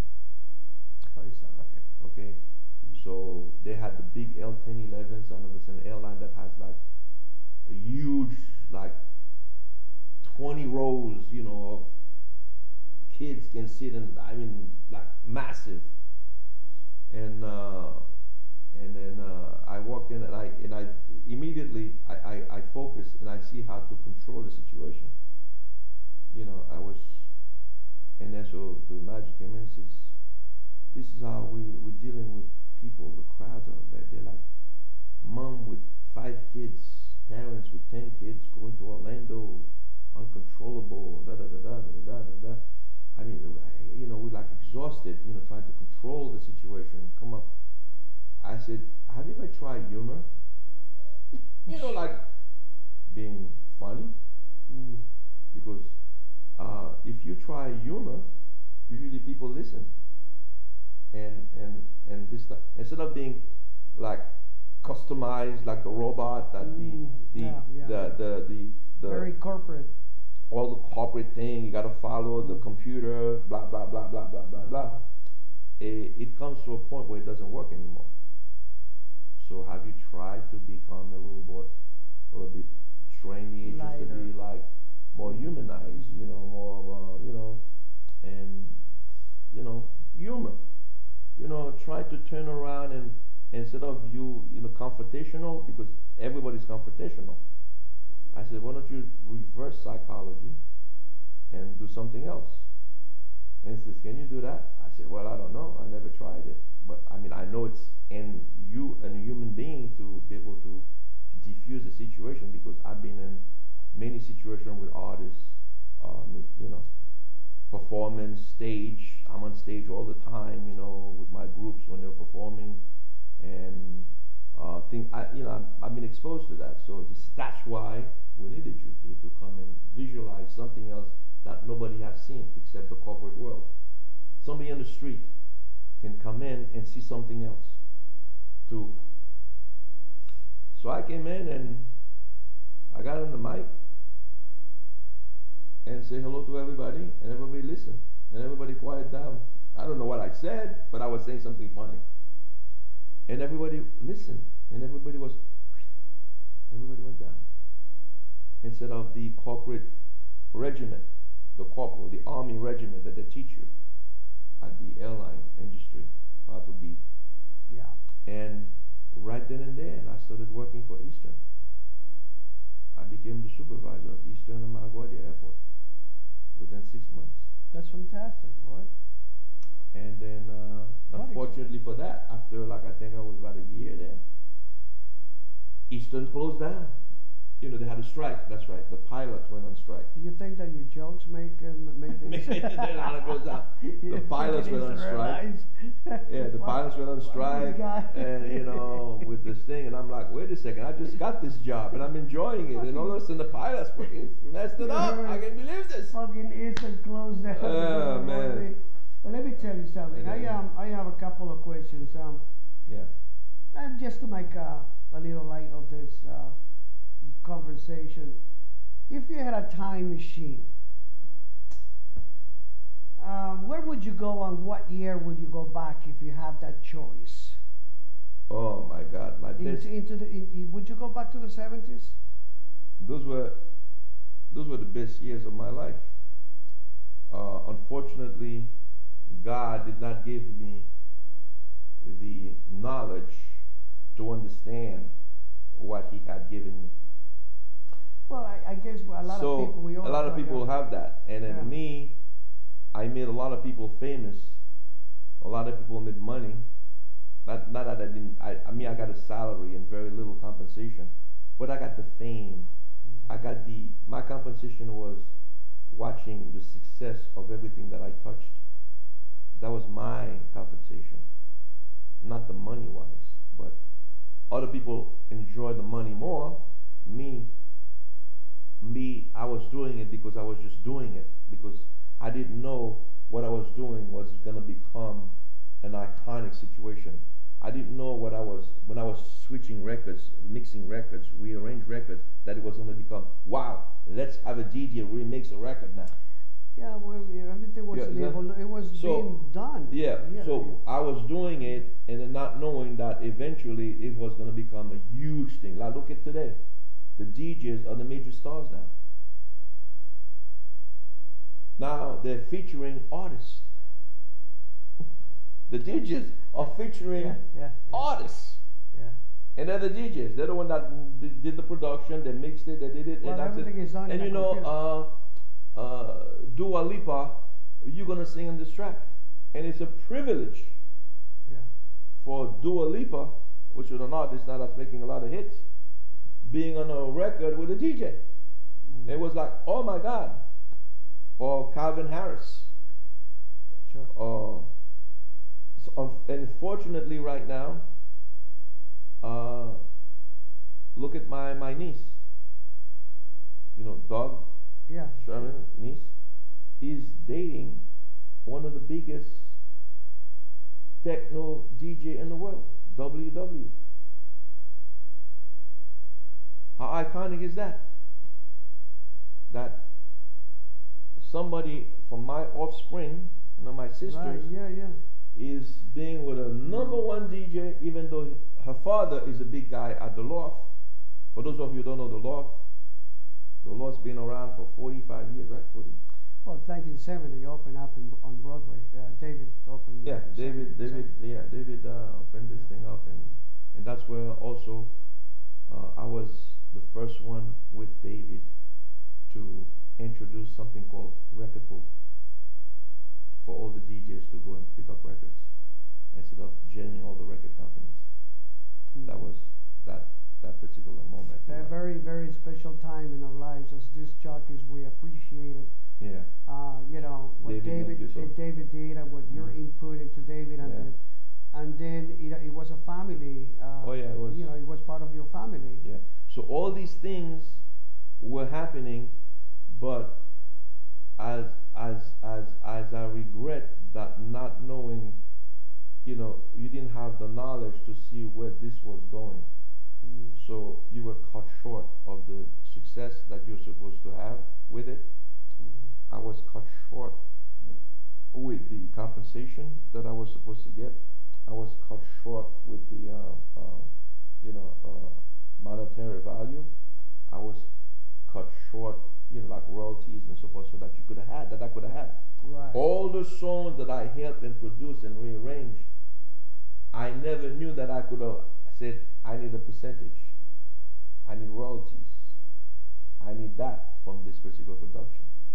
In those days, it was just a handshake and that's it. Thank you for helping me out. Where all these catalogs went to? All these. The record companies that had the records keep the catalogs. You know that the catalog is in that the masters that you produce. All the masters belong to the record company for life. Okay. Now that's it. The record company. If the record company is still alive, they still own it. And if they're dying, they probably sold it. They licensed it to another company. Did you sell your stuff? Yeah, I gave all my catalogs to George Cucuzella, Unidisc. Unidisc. Yeah, Unidisc has everybody. Canada.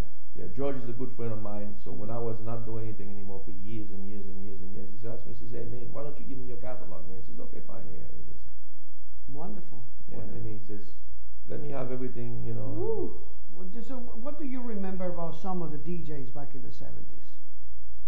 Anybody stand out? Anybody in particular?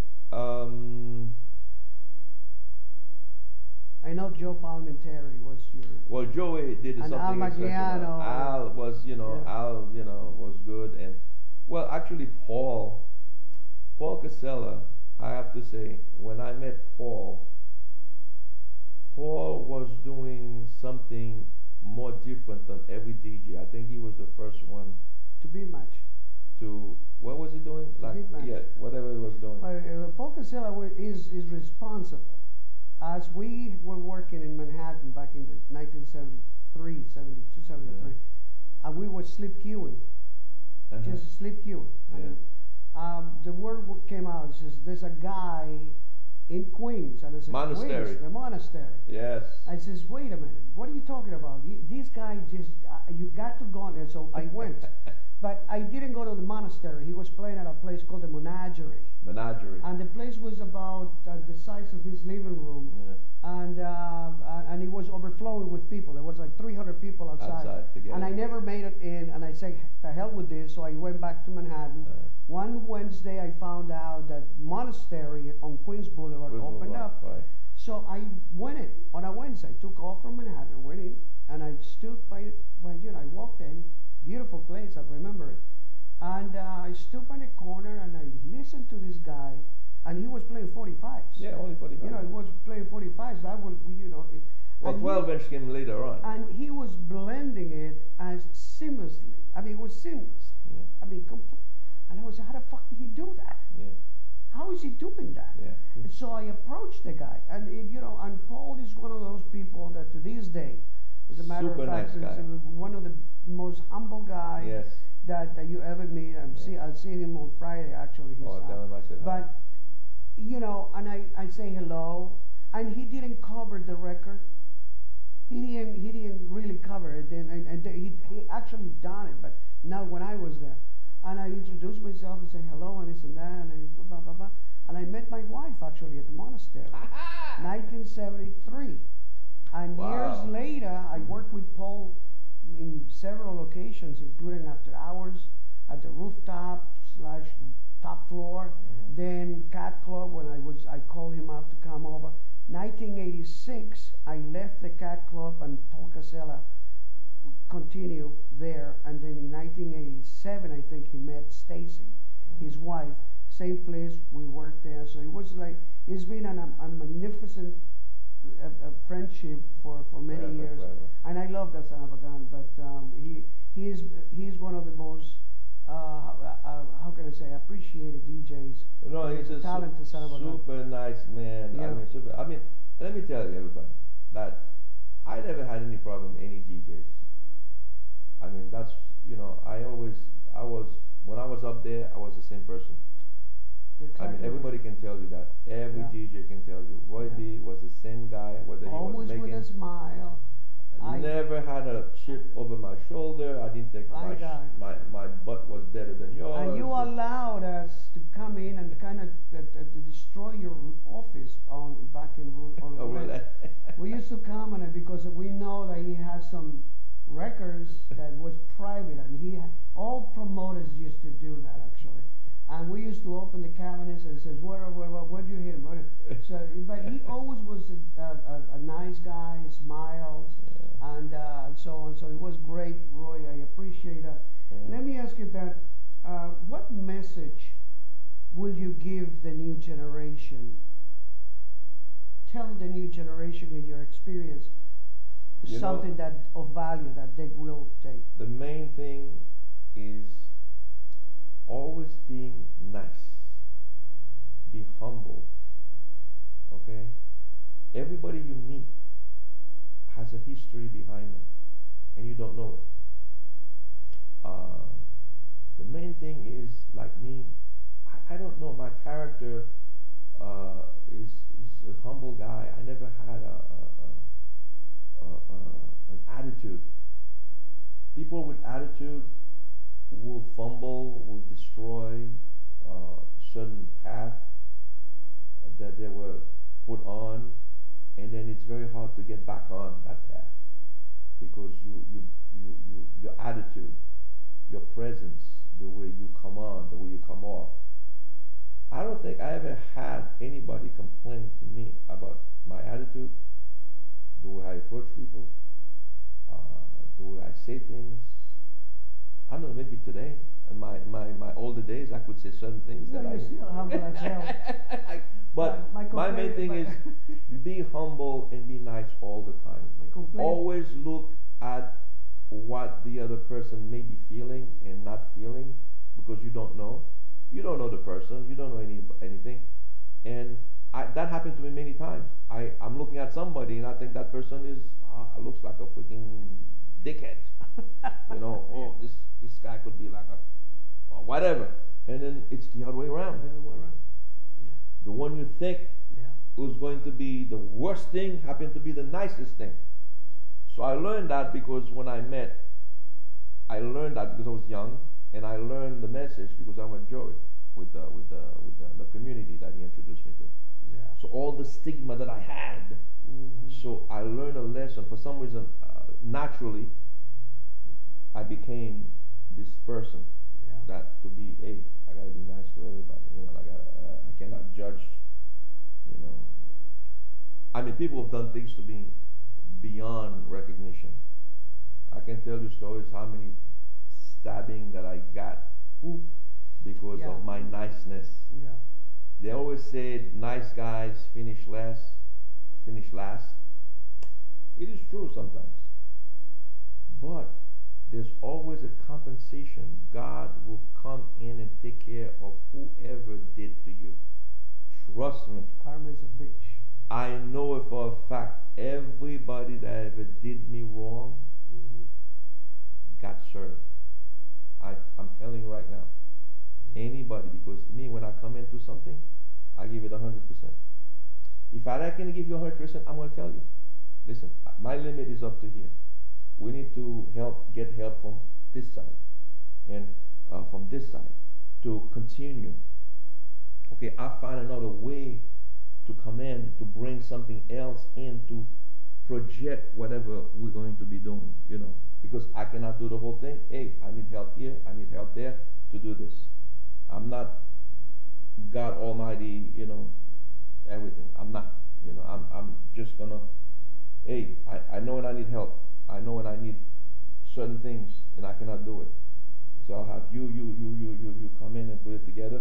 Now I can have an idea, and then all the other ideas come in and make it complete.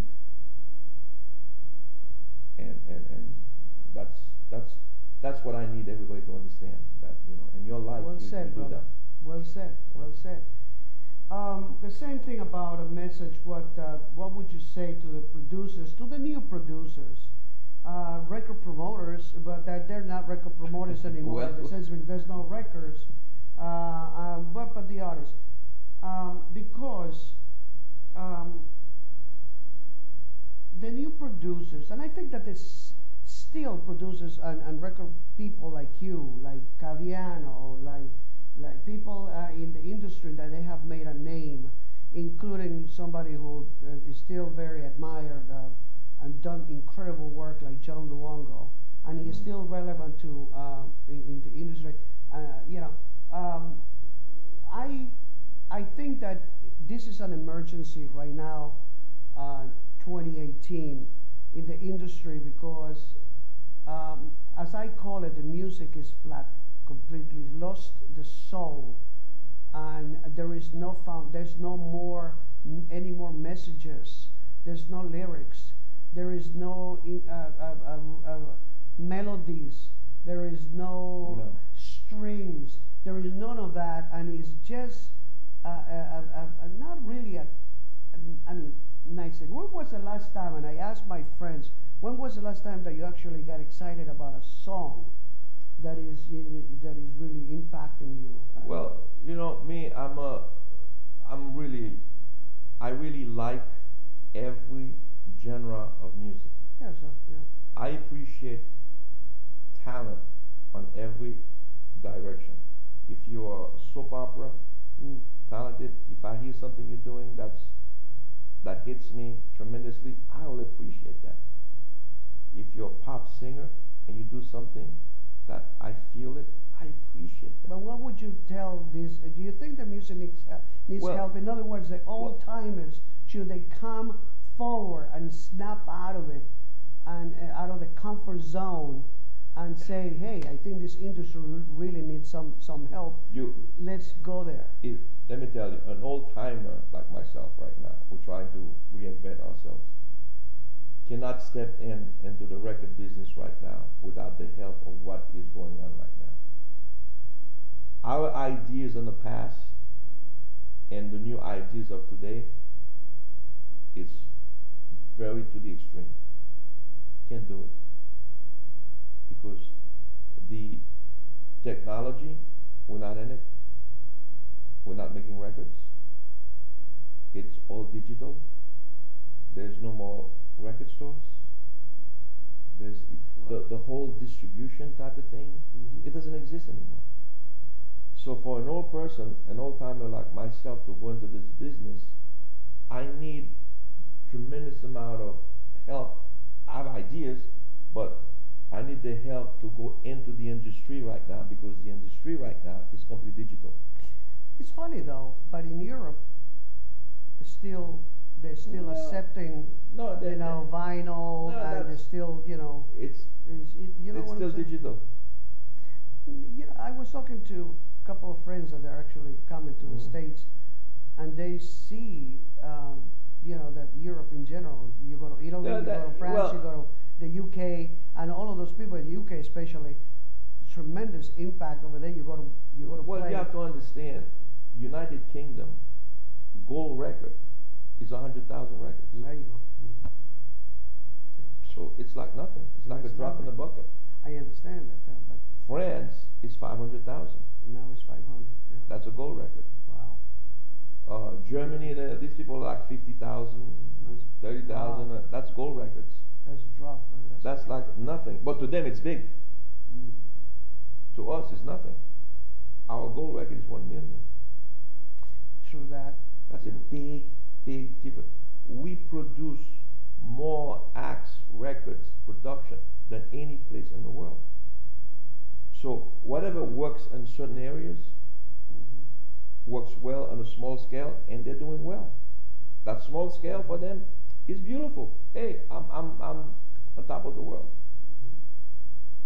But guess what the difference is? A DJ in Europe will bring 500,000 people.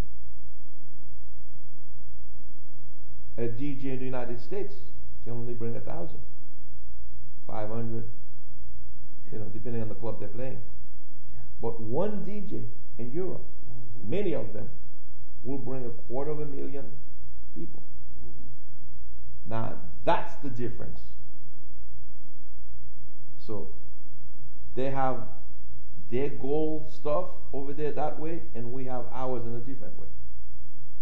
So so another person that's dormant like me, that producers that used to be producing a lot of like Saron, like Gino Socio, these people that produce like what's his name that did music for us?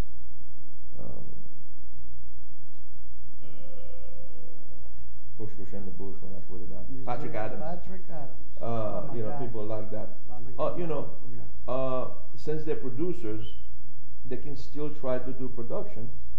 Okay, like Quincy Jones, like somebody like that, can still try to do productions. Yeah, I think Quincy Jones the last. No, I'm just giving you, certain iconic producers. Yeah. Gamble and Huff, all those guys. Yeah. They cannot hit the mainstream market now. That's true. It will be very hard for them to come up and say, hey, I'm going to reinvent myself and do something like that right now.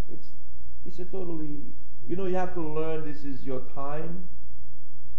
You had your time. You did it. You were successful at it. You fell off. Yeah, that was your time.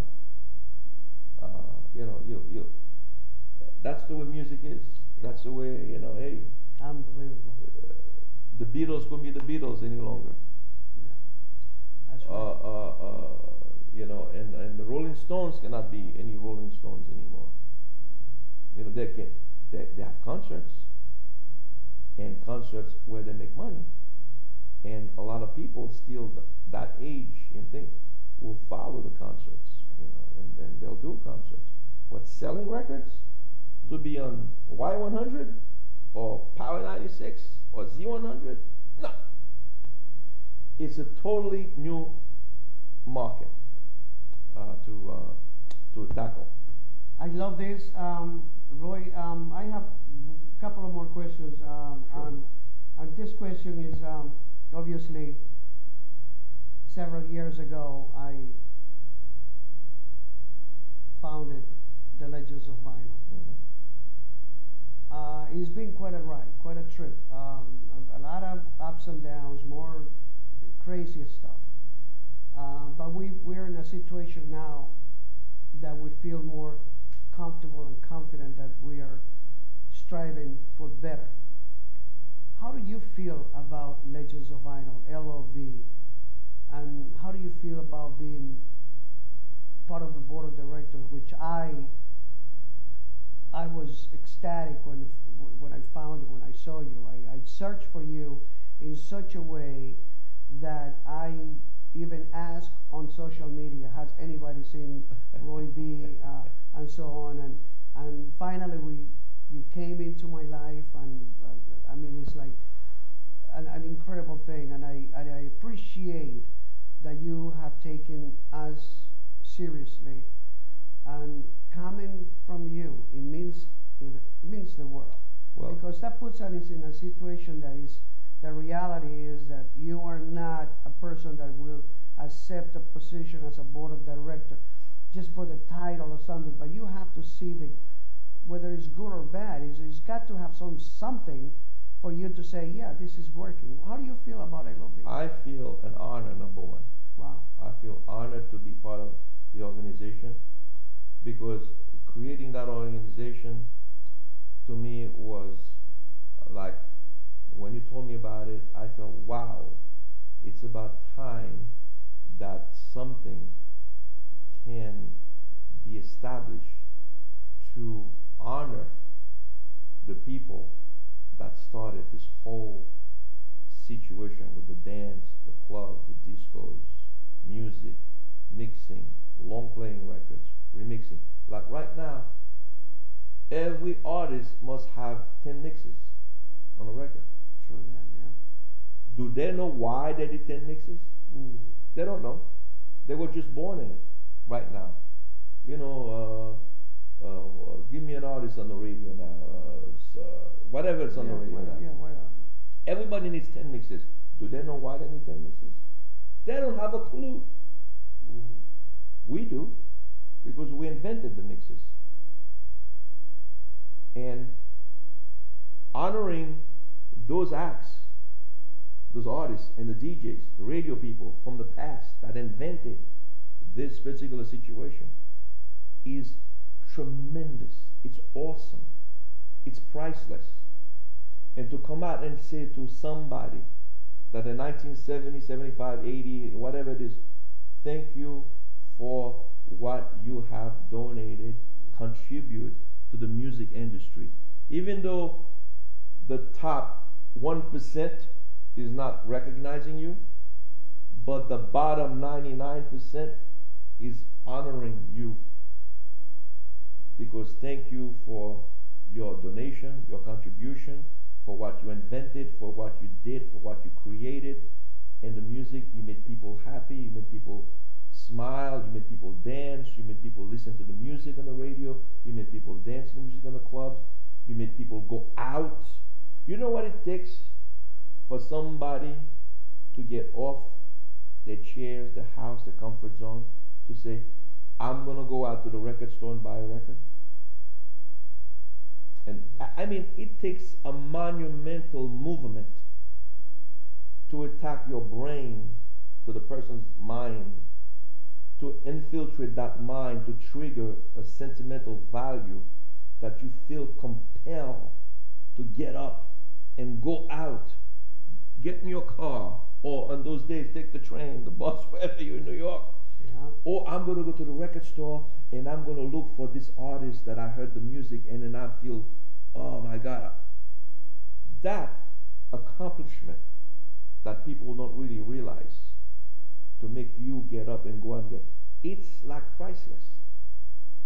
And if anybody in that area that we're in now, to witness that, to know that, it's an exhilarating feeling that you get of satisfaction, to know that you were part of that accomplishment. And to me, that is Legends of Vinyl. Legends of Vinyl giving all those legendary people a recognition of what they contributed to the music industry. And I'm very proud to be part of it. And I know the one that I want to give to when we're doing it is France Jolie. Oh man, France. Well, that one, when we are, if she comes and we are honoring her, I'm going to see her this weekend, and I'm the one that want to give it to her. She promised to drive from Canada with her husband for the September awards in New York. Yeah. And I am just amazed to know that I'm going to reconfirm that this weekend. She's emceeing with Joe Cossey at the show which is Michelle Licata is producing that show, and Al Magliano is emceeing it also. Is part of the family. And one of the things that gets my heart is that to watch, and when I put all of these people together on these shows, and I watch and I stand in a corner and I watch this group of people embracing each other because they haven't seen each other for 45 years or more. And now they have the opportunity to say what they have to say. They love each other, they miss each other. Yeah. And we have lost so many of us. Many great artists. So I am humble and I am honored also that people that I respect, that I admire when I was a kid, because I started like you when you started, and now all of a sudden we're sitting here, we're both in our 60s now, and you want to, I know that you're younger than me, late 40s. So I am extremely honored that you are part of this L.O.V. Oh no, it's a beautiful thing that where do you see yourself going? I mean, what's up with Roy B? what's you plan? You have anything? Well, right now I was pulled back into this thing. Who did that to Like God. I'm working with a group of ladies right now. Oh, yes. Yes, my girls, Company B. Company B. Yeah, you know, Susan and Dahlia and City. And the girls, you know, are wonderful. They got me in. Actually, you know, the lady managing them, his name was Gail, called me and says, please, I need your help to be with the girls and, you know, influence them and, you know, something new that's going to come out and get them going. So, like, and I said, man, I haven't done this in such a long time. You know, he says, no, you got to come in. Like you know, come in, you know. So right now I have that as a fun thing to do, and looking for productions for them, trying to guide them to the proper, you know, get the proper production to get them to the radio, and get them something that's really what's there today. We're not going to go back in the past, but we're going to do something what's today. And they have the energy, they have the look, they have the talent, they got the move, they got everything. They got a perfect package. When you see them on stage, you're like, wow, you know. You need to get them the proper direction. So I'm having fun with that right now. Fantastic. And basically right now I'm retired and taking care. I have a 10-year-old son. Very nice boy. I met him. Yes, and I am taking care of him and making sure he follows the right path. And I have 3 other kids, and they're older, and they're, thank God, he blessed me with, you know, 4 beautiful kids, and I got a new wife now, and so that's beautiful. You know, I think that you have the right mindset. You look great. I wish you nothing but the best. Oh, health, thank you. Health. I know you're taking care of yourself somewhat now. We're still going out and having those pastrami sandwiches. Oh, wow. You know, we're looking for the tomahawk. You know that, right? Yes, we have to hit the tomahawk steak, and we got to find. We're looking for the tomahawk, and after that we have to call an ambulance. But that we're done. There will be that's the bucket list. Smiles. Tomahawk steak, 36 ounces. And there is another partner out there, Jimmy E. And Jimmy E, one of the board of directors. Yeah. And I want to thank everybody, all the board of directors, Frankie Sestito, yes. You know, Al Magliano, Danny Pucciarelli, Bo Crane, Ellen Bogan. Yes, Bo Crane, Izzy nice Sanchez. Guy. Easy, I mean, we got some incredible people, board of directors, Ray Pinky Velasquez, my partner, vice president of the Legends of Vinyl, and you know, we have an incredible family. And recently we just added Paul Casella, obviously, Paul Casella, and we added the artist board of directors. That's right. Which is Linda Clifford, Denise Montana. Oh man, we got legends, man. Carol Williams, and the heartbeat of the sound of Philadelphia, Mr. Earl Young. Yes. This is the kind of family Legends of Vinyl is all about. Yeah. We are history. We're still making history. Yeah. And I just wanted to say hello and thank you for your time. But Roy Bermingham, a.k.a. Roy B., definitely is leaving a legacy like no other. A man that we respect, and we are men that I admire, and I am proud to call you my friend Roy. And thank you for your time, my brother. You're welcome. Thank you. Anytime. Thank you. And with this, the Undisputed Truth, Legends of Vinyl, is the message. Peace. I'll see you on the dance floor.